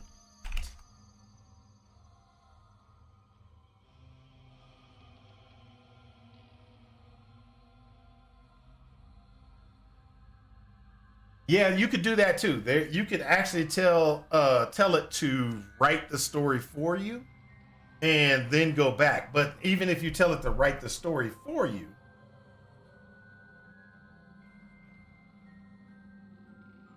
even if you tell it to write the storyline for you or to write the story for you, that's where you would have to go in and you would have to do all the definitions of everything. So you remember the very tight time outline? That works very well for AI. Telling it, I want this to happen I want this to happen exactly in this chapter.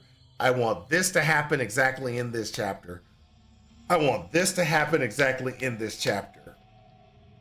And all the little things that you want to happen in the chapter, and then say, write it. And it'll write it out. And it'll do the whole write out for you. But you have to be very good at inputting. It's called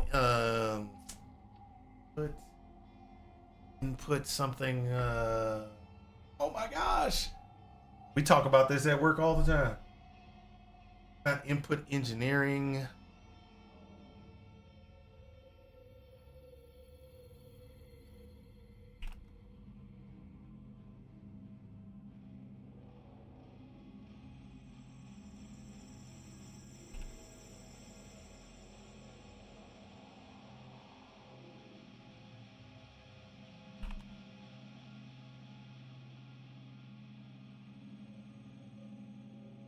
Prompt engineering. Oh my gosh. Didn't think about it. It's called prompt engineering. And the prompt engineering is exactly what I was what I was saying. You have to make, and you remember I was sitting there saying when you're doing the draft and you do that last one, this, by saying this and attaching the document, it will just correct the grammar. It won't change anything.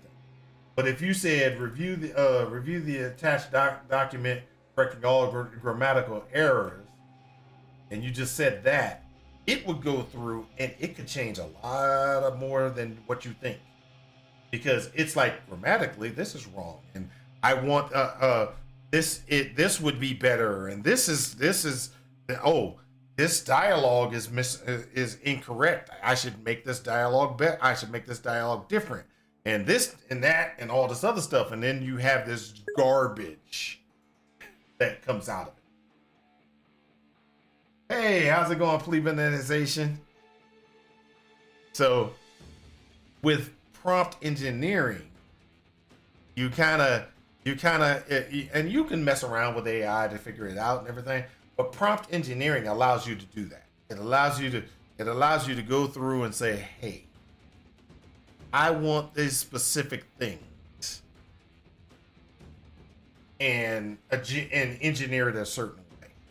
Now you could probably get the whole book written a lot easier, you could also do the following, which I don't know if I have never tried it, but you could say, one of the things that you could try to do with prompt engineering is you could write out chapter 1, 2, and 3, put the outline at the start, write out chapter 1, 2, and 3, and you could probably say,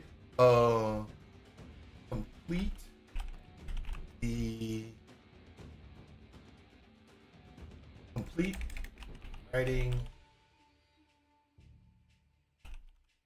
the attached novel utilizing the current voice, current written style and voice. You could probably do something like that, and AI probably would write out the rest of your book utilizing how the style of writing you are. I say prompt. It's called prompt engineering. Since I'm an IT guy, I kind of know some of the ways to have AI generate things in certain ways. Like you can tell AI to, there's a difference with saying, let's say, provide summary of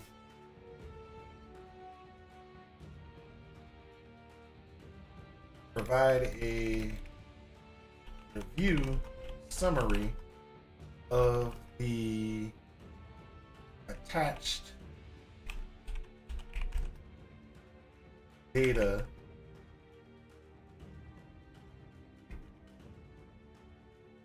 that will get you one thing, right? So it would provide you a summary of the attached data. It kind of just gives you a summary of the attached data. Now, if you change it to this,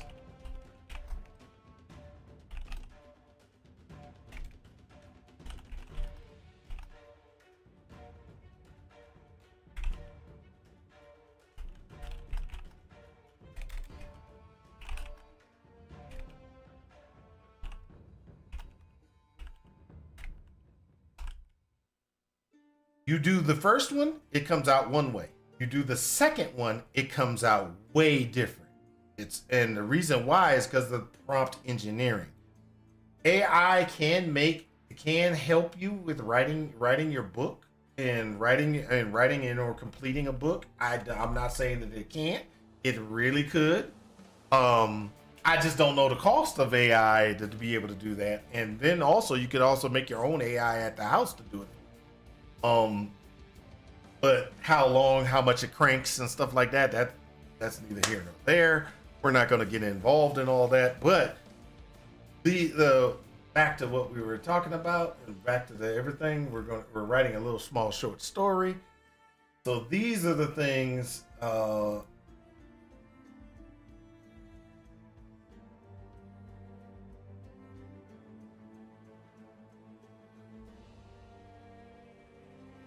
This is the basis of the little short story. Rich kids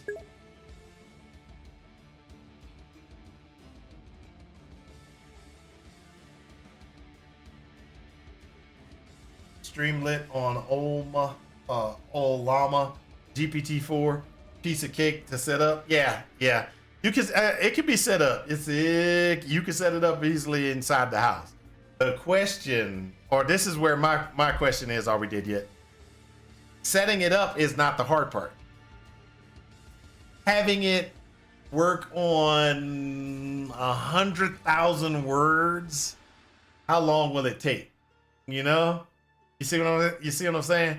I don't know how much. I don't know how much horsepower it's going to take to do it internally. Versus, I put it out. I'm using Chat GPT on the outside world, or using Amazon Q, or using Copilot or Gemini or and you know those services. I don't know how much it'll take. And then at the same time, learn you know, you got your learning and your learning capability of the of your internal one. You have to kind of, you know, might need to slow on a PC these days. Take days for 100,000 words. Yeah, that's what I'm saying. That's what I was saying. I mean, I know it can be done, but internally it might not be worth it. To me, but let's just be honest. Versus seconds on any of the clouds, right? Now this is where you're gonna have to be very careful about this stuff, okay? Because let's say what's the rules? What are the rules for inputs and things that you upload into the public cloud, public AI? Can they take that, reuse it, use and steal your story? Can they do those type of things? What is the terms of service for utilizing those services? Can they take that data and utilize that data in other ways? Can they, you know, can somebody find that information and use it and utilize it? Right, but the point is, when writing and everything like that, one of the things that you do in writing is you got copyright. Okay, so you do your copyright, you get your copyright, and you get your copyright and everything. But when you're on and you sign a term of service that says, "Hey, I can take your data and use it any way I want." When you sign that yes for signing up for the thing, and they take that data and they can be like, "Hey, you could be sitting there trying and struggling. Hey, I gotta find me a book person to do this. Nope, they won't do it. Let me try this one." And you're going through the process of getting this done. Prime example. Let me give it to you this way. I decide I'm going to write my stuff through Amazon Q, right? So I'm writing it through Amazon Q. I put all my 100,000 words up there and everything like that, and I send it through Amazon Q. Boom.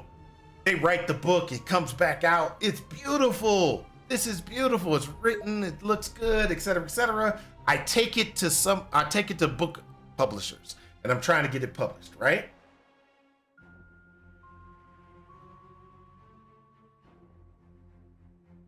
What happens, and so let's say it flags in the AI for Amazon. Amazon looks at it and says, "Hey, that's a good story. Huh. Let's just change some names and stuff like that and have it rewritten." We could do that. Why? Because if the terms of service for Amazon is they can utilize anything that's put in there, they can just take it and publish it. Because guess what? You told them they could have it, and Amazon can get it to the masses faster. Because guess what? Amazon is a publishing company, so they can, and they're now making the money. You are not making the money. And if you finally try to get yours published, guess what? Isn't that the same as this other story that's out there? Oh, we're not gonna publish this. This is just like this other one that Amazon put out. You got to think about those things. Okay, if you do some chemistry theory using public AI, the findings are possibly millions of even billions in profit are not yours. Correct. I know this because it was hammered into our research teams to use cloud AI. We have a huge department with on-prem AI now. Oh, yeah. You remember, are we dead yet? You remember I was sitting there talking about AI? And you were like, "Oh, you don't use AI at your job?" And I was like, "We can't." That's exactly the reason why. We now have our own in-house AI. But that's the reason why. What you just said is the reason why. You see, you always be thinking I don't. You, when I be telling you stuff, you be like, no, there's reasons. Yeah, right there is the reason why. Command references, things like that. Yeah, that's also another thing that you don't want necessarily want to do. So if I'm asking how to run a command and stuff like that, I can use that. I can use my internal and it'll work.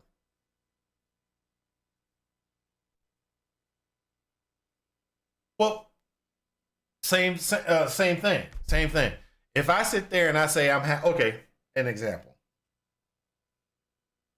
I have a certain particular configuration that's used inside of my environment, right? I'm asking an AI that is publicly addressable, hey, how do I fix this in my environment?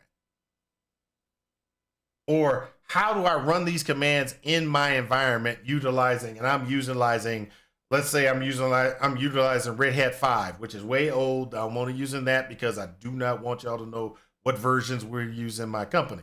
So I'm using Red Hat 5 and I have this configuration and this and everything like that. How would I run this command?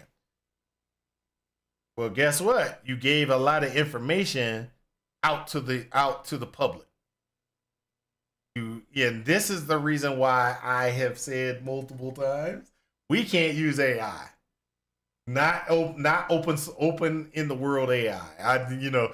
Because an example is, let's say I have a prime example. I had an issue the other day where I had outputs from a log, right? And you can, I don't know if you know you can do this, but you can do this on AI. You can take the AI. Oh, guess what? I'm on a commercial. Commercial.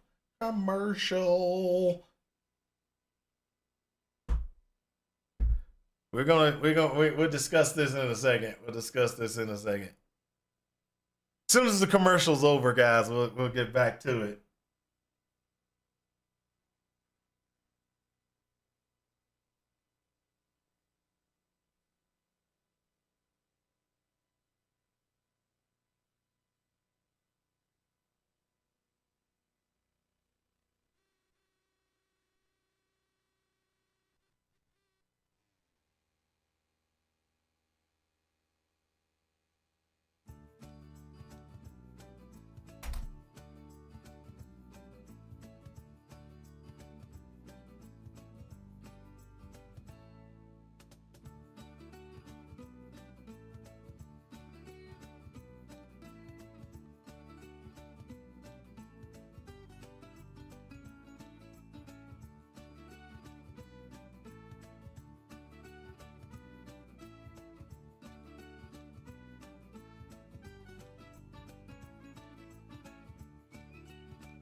Hey.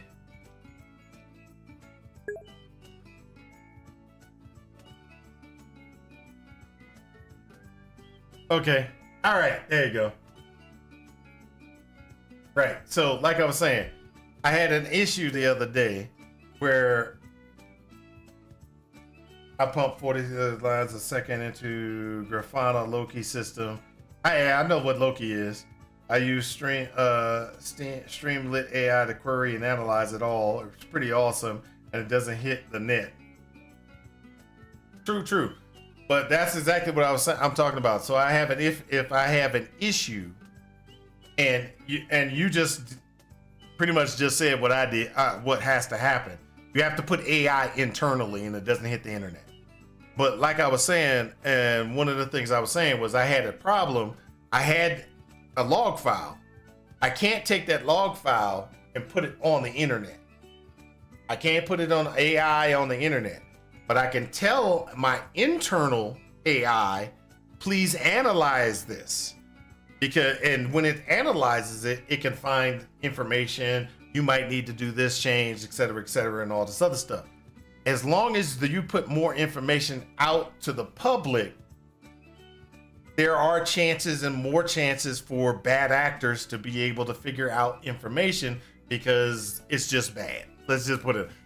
Do not put AI, your stuff out on the AI in the world. It's just a terrible situation.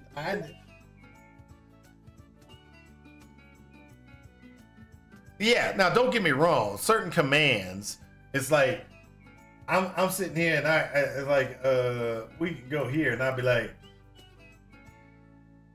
what command do I use to expand a LVM volume to another disk?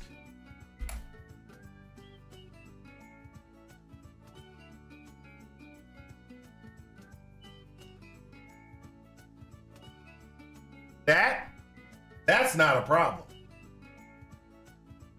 This is easy. This is normal type command. This doesn't give you any information other than, hey, I'm going to put it on another disk. But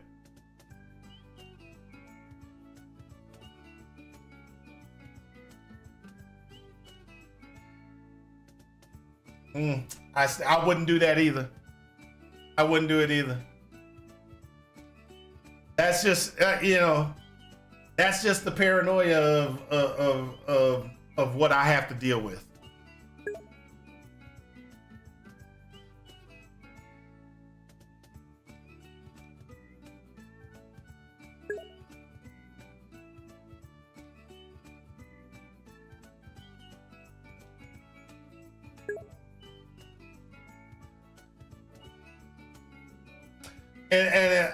So are we dead yet? That is perfectly fine in certain aspects, but it's not something I would do. And the reason why is because even though you're telling it, I'm just use RFC 1918 space to build blah blah blah and all this other stuff, that configuration is out there. And somebody can use, if somebody figures out that you're using this configuration, it makes it easier for them to exploit. So let's say you have a router, and that router is a Linksys router, right? And you go in and you're like, hey, how do I set up my network to have multiple SIDs with this configuration and multiple networks internally, etc.? Saying you have one of the high-end Linksys routers. It comes back, it gives you a config that you're supposed to use. You use it, you set it up, blah, blah, and everything like that. Now, let's say I'm able to figure out this is you. Even if you change your IPs, etc., I know how your network is laid out. So if there is a way for me to be able to get this and do this, then I'm able to compromise your Nah, I wouldn't hate your network, trust me. My network's crazy. Your network might be as crazy as mine, but my network is pretty, how can I say? It's terrible. Ethernet over power. Yeah, that's perfectly fine. PoE. Oh, you're using Ethernet over power? Yikes. That is the worst.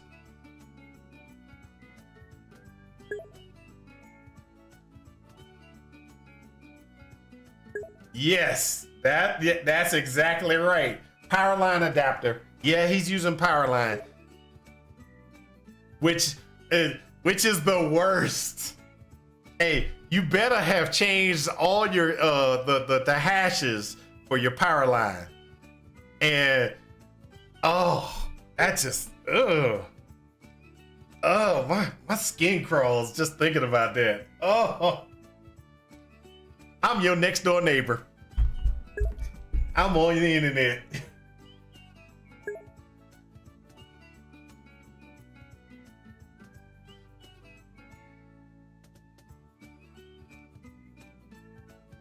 Your house is completely wired?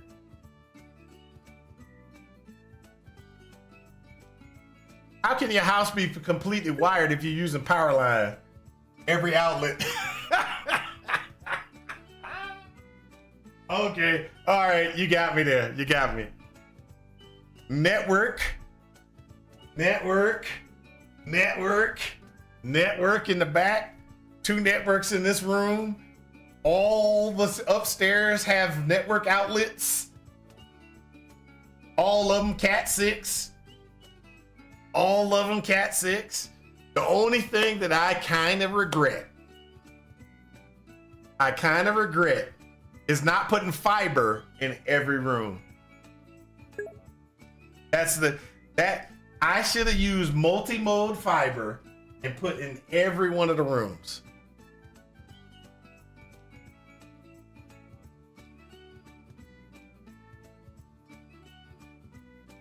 I should have put more, but fiber, I didn't think of at the time. I was like, I'm not gonna need fiber. But then at the same time, just in case somebody wanted fiber, if I resell this house ever, I should have put fiber in every room. Just being honest.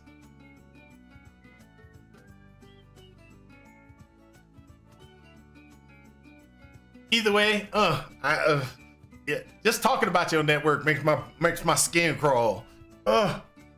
Just makes my skin crawl.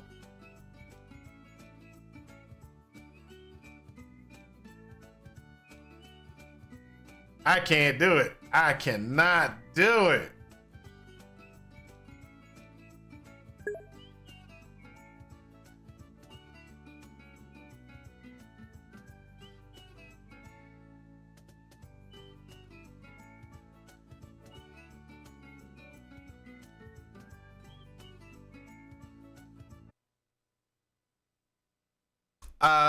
I can agree. I understand about not having to run cables, but yes, I have to run cables across my house from that side of the room to this side of the room. It's stable as the rock. I'm sorry. Can't do it.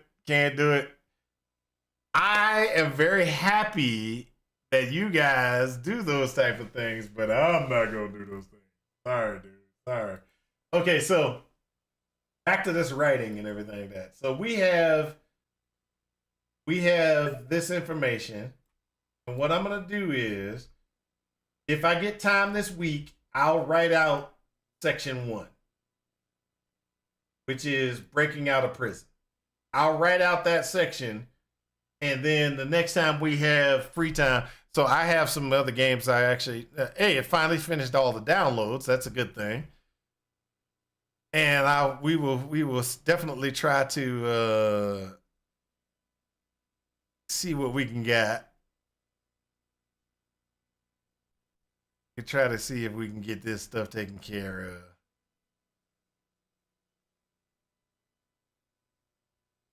But either way it goes, I haven't touched my network in years. I touch my network on a regular basis. I will mess with my network on a regular basis.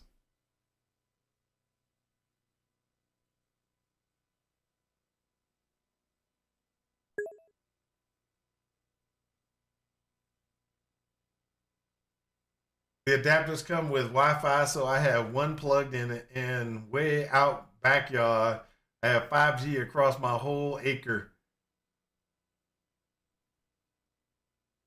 That is correct. I can't beat that. You want to know why? And I'm going to tell you the reason why. I don't have an acre worth of land.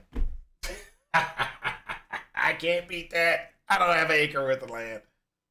I have network access around my house to the back fence of my house. And yeah, my back fence ain't that far from my house. It's pretty quick. And halfway down the front side of my house.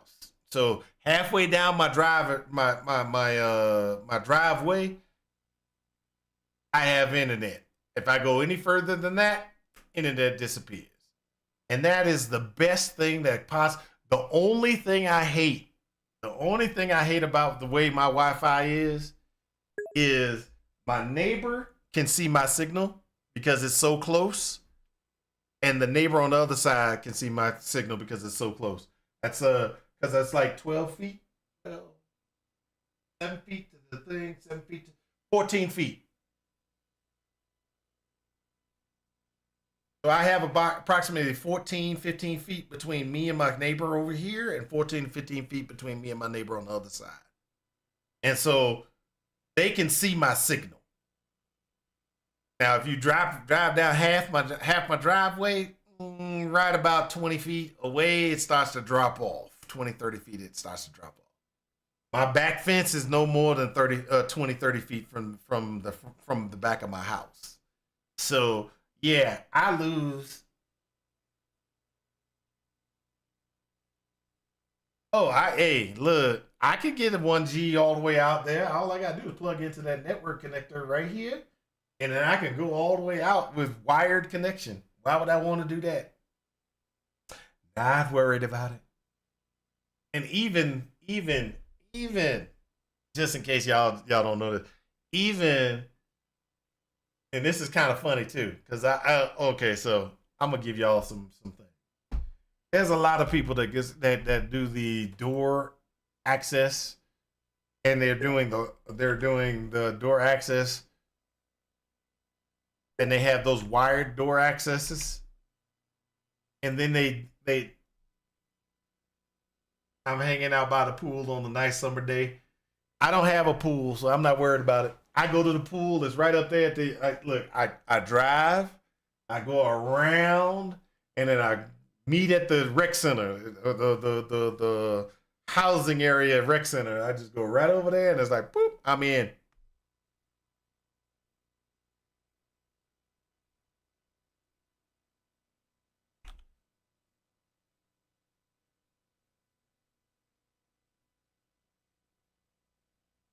That's me. I just boop. I go to the pool, and guess what? They got Wi-Fi at the pool. I got Wi-Fi at the pool. I can watch TV, whatever, and everything if I wanted to. I would never do it, but I could go up there and do it. I can surf on my phone on the Wi-Fi up there. I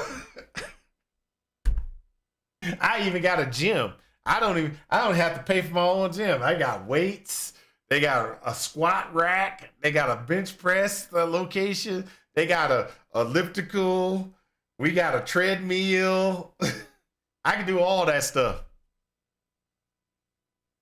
I can do all that stuff right around the corner. Maybe not even 5 minutes away. Now, if I walk there, it'd be longer than 5 minutes, but yeah, not even 5 minutes away. I can get there. It's not a problem. All right. Okay, guys, I'm going to drop off here. I'm going to go use the bathroom, eat some food, do all the things that I'm supposed to do. Why do you say I keep saying never do it? I keep shaking my head. Never do it. Never use public Wi-Fi. Never use public Wi-Fi.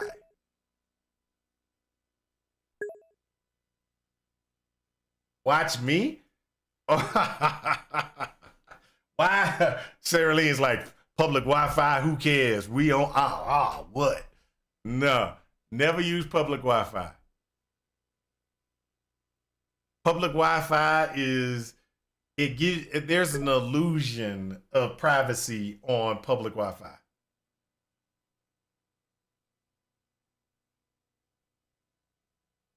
There is an illusion of privacy on public Wi-Fi. There's an illusion of privacy banking online. let me just ask this question.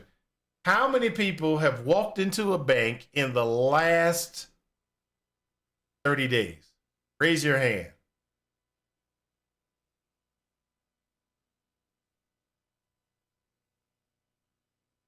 How many people have talked to a banking assistant at the bank to change transfers, modifications to your account, et cetera, in the last 30 days? Raise your hand. See, Sarah Lee, that's why, hey, Sarah Lee, that's why somebody already got your name, then opened up multiple different loans and messed with you a whole bunch. Just last week, that's right. Go into the banks, people. Go into the banks. Tracking your credit doesn't help. It doesn't help. You can track your credit, they still will wreck your credit.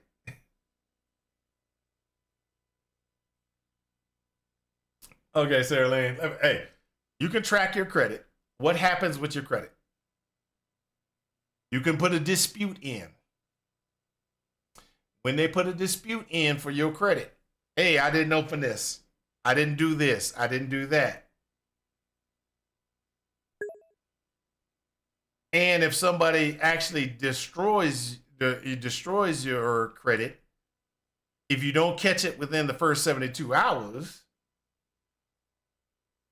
it's going to be on your credit, even if it gets taken out.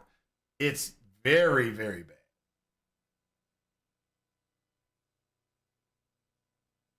It is very bad. I'm just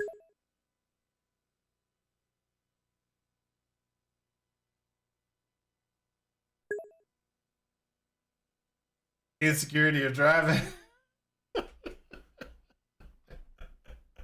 Hey, it's safer driving than getting on the internet, getting on a bank on the internet. I'm calling that out. It's safe. You're safer driving than being on the internet. Oh, I'm gonna get on my banking site and I'm gonna do this.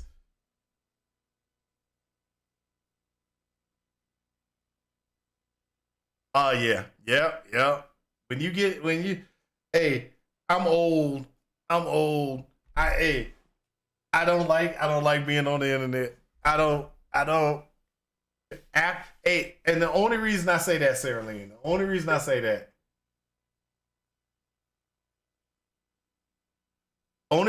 this, Sarah Lynn, is the following. And the only reason I'm paranoid, now I'm gonna point this out, the only reason I'm paranoid is because I know what can be done on the internet. I know what can be done on the internet. Being in IT and working for security and figuring out security vulnerabilities and all the different things and how to fight these things, et cetera, I know how, oh my gosh, people really don't understand how insecure the internet can be.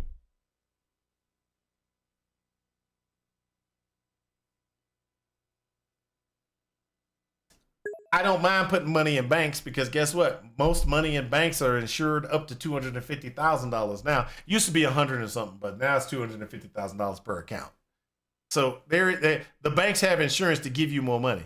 Now, the only thing that you have to worry about with putting money in banks, let's just be honest, is if the economy and or the government collapse. That's when your money becomes really useless. But that's neither here nor there. If the government collapses and there's no money and everything like that, you would have to go to a straight anarchy life. Okay?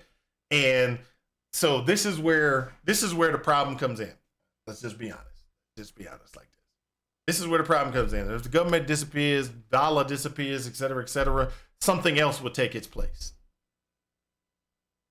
You might have to work your way back up to making money, to having money and being in the same status, but you most likely you're going to have the same type of job. So boom, government's gone. Everything's wiped out. Boom. Guess what? I still have a job, because unless it is a infrastructure destroying event.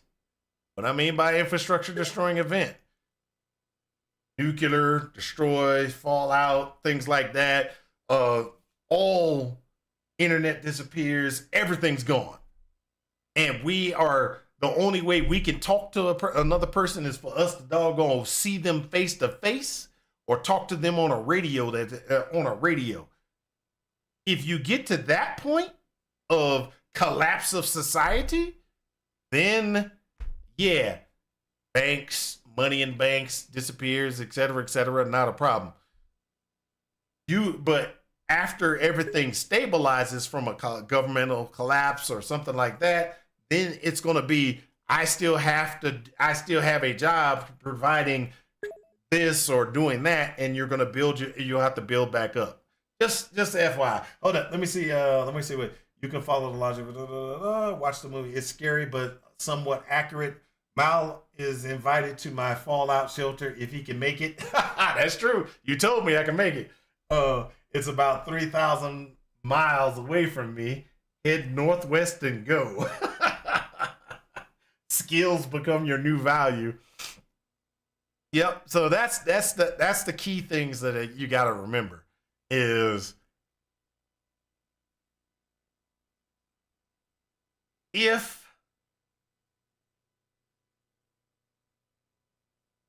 think about it this way. How I better way to think about it this way. If the government collapses, the money and your money disappears, etc., and the new government comes in place, etc., it's just like if somebody cleaned out all your bank accounts. Your life doesn't end. The world doesn't stop. You just have to build from the minimum all the way back up. That is pretty much your life when that type of stuff happens. Now, if your entire infrastructure dies, in other words, no more, no more internet, no more cell phones, no more telephone, no more, what you want to call it? There's one other thing that you need. All those things, if they collapse, then there will be pockets of civilization that will pop up. Those pockets of civilization will require you to get a new currency or a new thing, using salt to be able to trade for meat. I will preserve your meat for you for X. I will do this for you for Y. If you do that, is going to be where your value is going to come from, because you have pockets of civilization. Okay. Food infrastructure is the scary collapse. Yeah, food infrastructure is a big one as well. Like I said, that's the one. Food infrastructure by itself collapsing isn't that big of a deal. It is, but it isn't. Because if food infrastructure collapses in the U.S., we would actually import it from someplace else. So that's where the money you have in the bank, which didn't disappear, is going to be used. You're going to burn through all your money, because guess what? To get grain, to get corn, like corn, flour, all meat, all that other stuff, you'll be importing it from another country. So that's going to be expensive.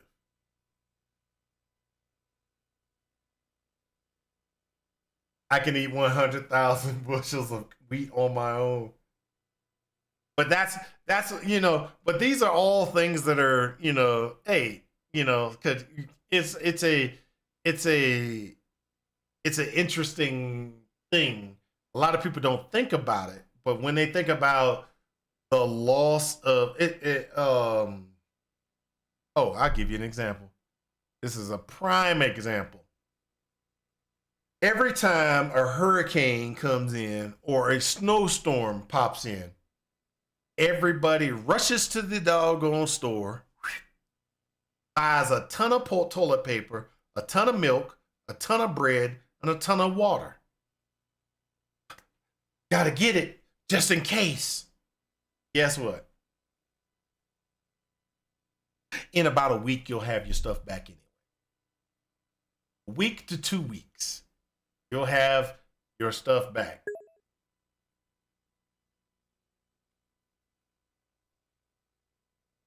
Right, right. It's just funny that everybody runs to the store and everything like that. And I'll just be honest.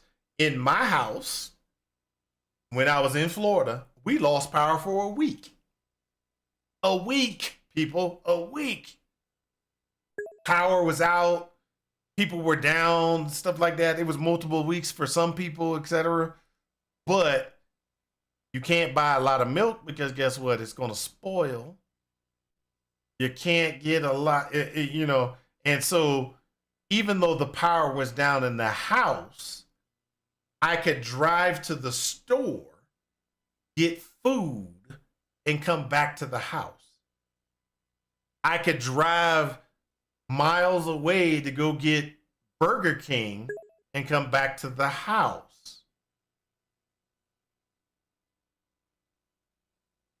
Having a stockpile of water might be okay. Having a stockpile of bread, milk goes bad because your power's out for like multiple weeks. Bread, okay, well, what are you going to put on the bread, people? Peanut butter and jelly will work for a while, but then you're going to get tired of peanut butter and jelly. Everything else, ham, cheese, all that stuff, guess what? It just went bad because your refrigerator's down.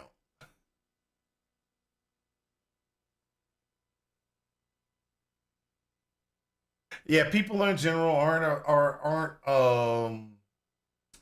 prepared to stay alive for more than 2 days. My wife converted it to my way of having minimum 2 months dry food, pasta, rice, nuts, canned, everything.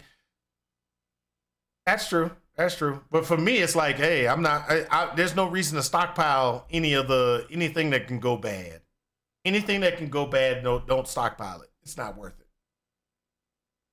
And then somebody was sitting there and somebody was like, hey, when the apocalypse comes, you're going to lose your water and you're not going to have water and all this other stuff and everything like that. And I'm like, okay. Yeah, I got to go too. I'm got to leave. Catch y'all later. Peace out. I was supposed to be off here a while ago anyway. Talk to you later.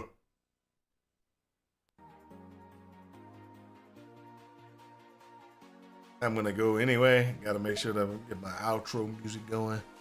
Make sure everybody. I'll be back on tomorrow. I'm going to start streaming on a regular basis again. Talk to you later. Peace.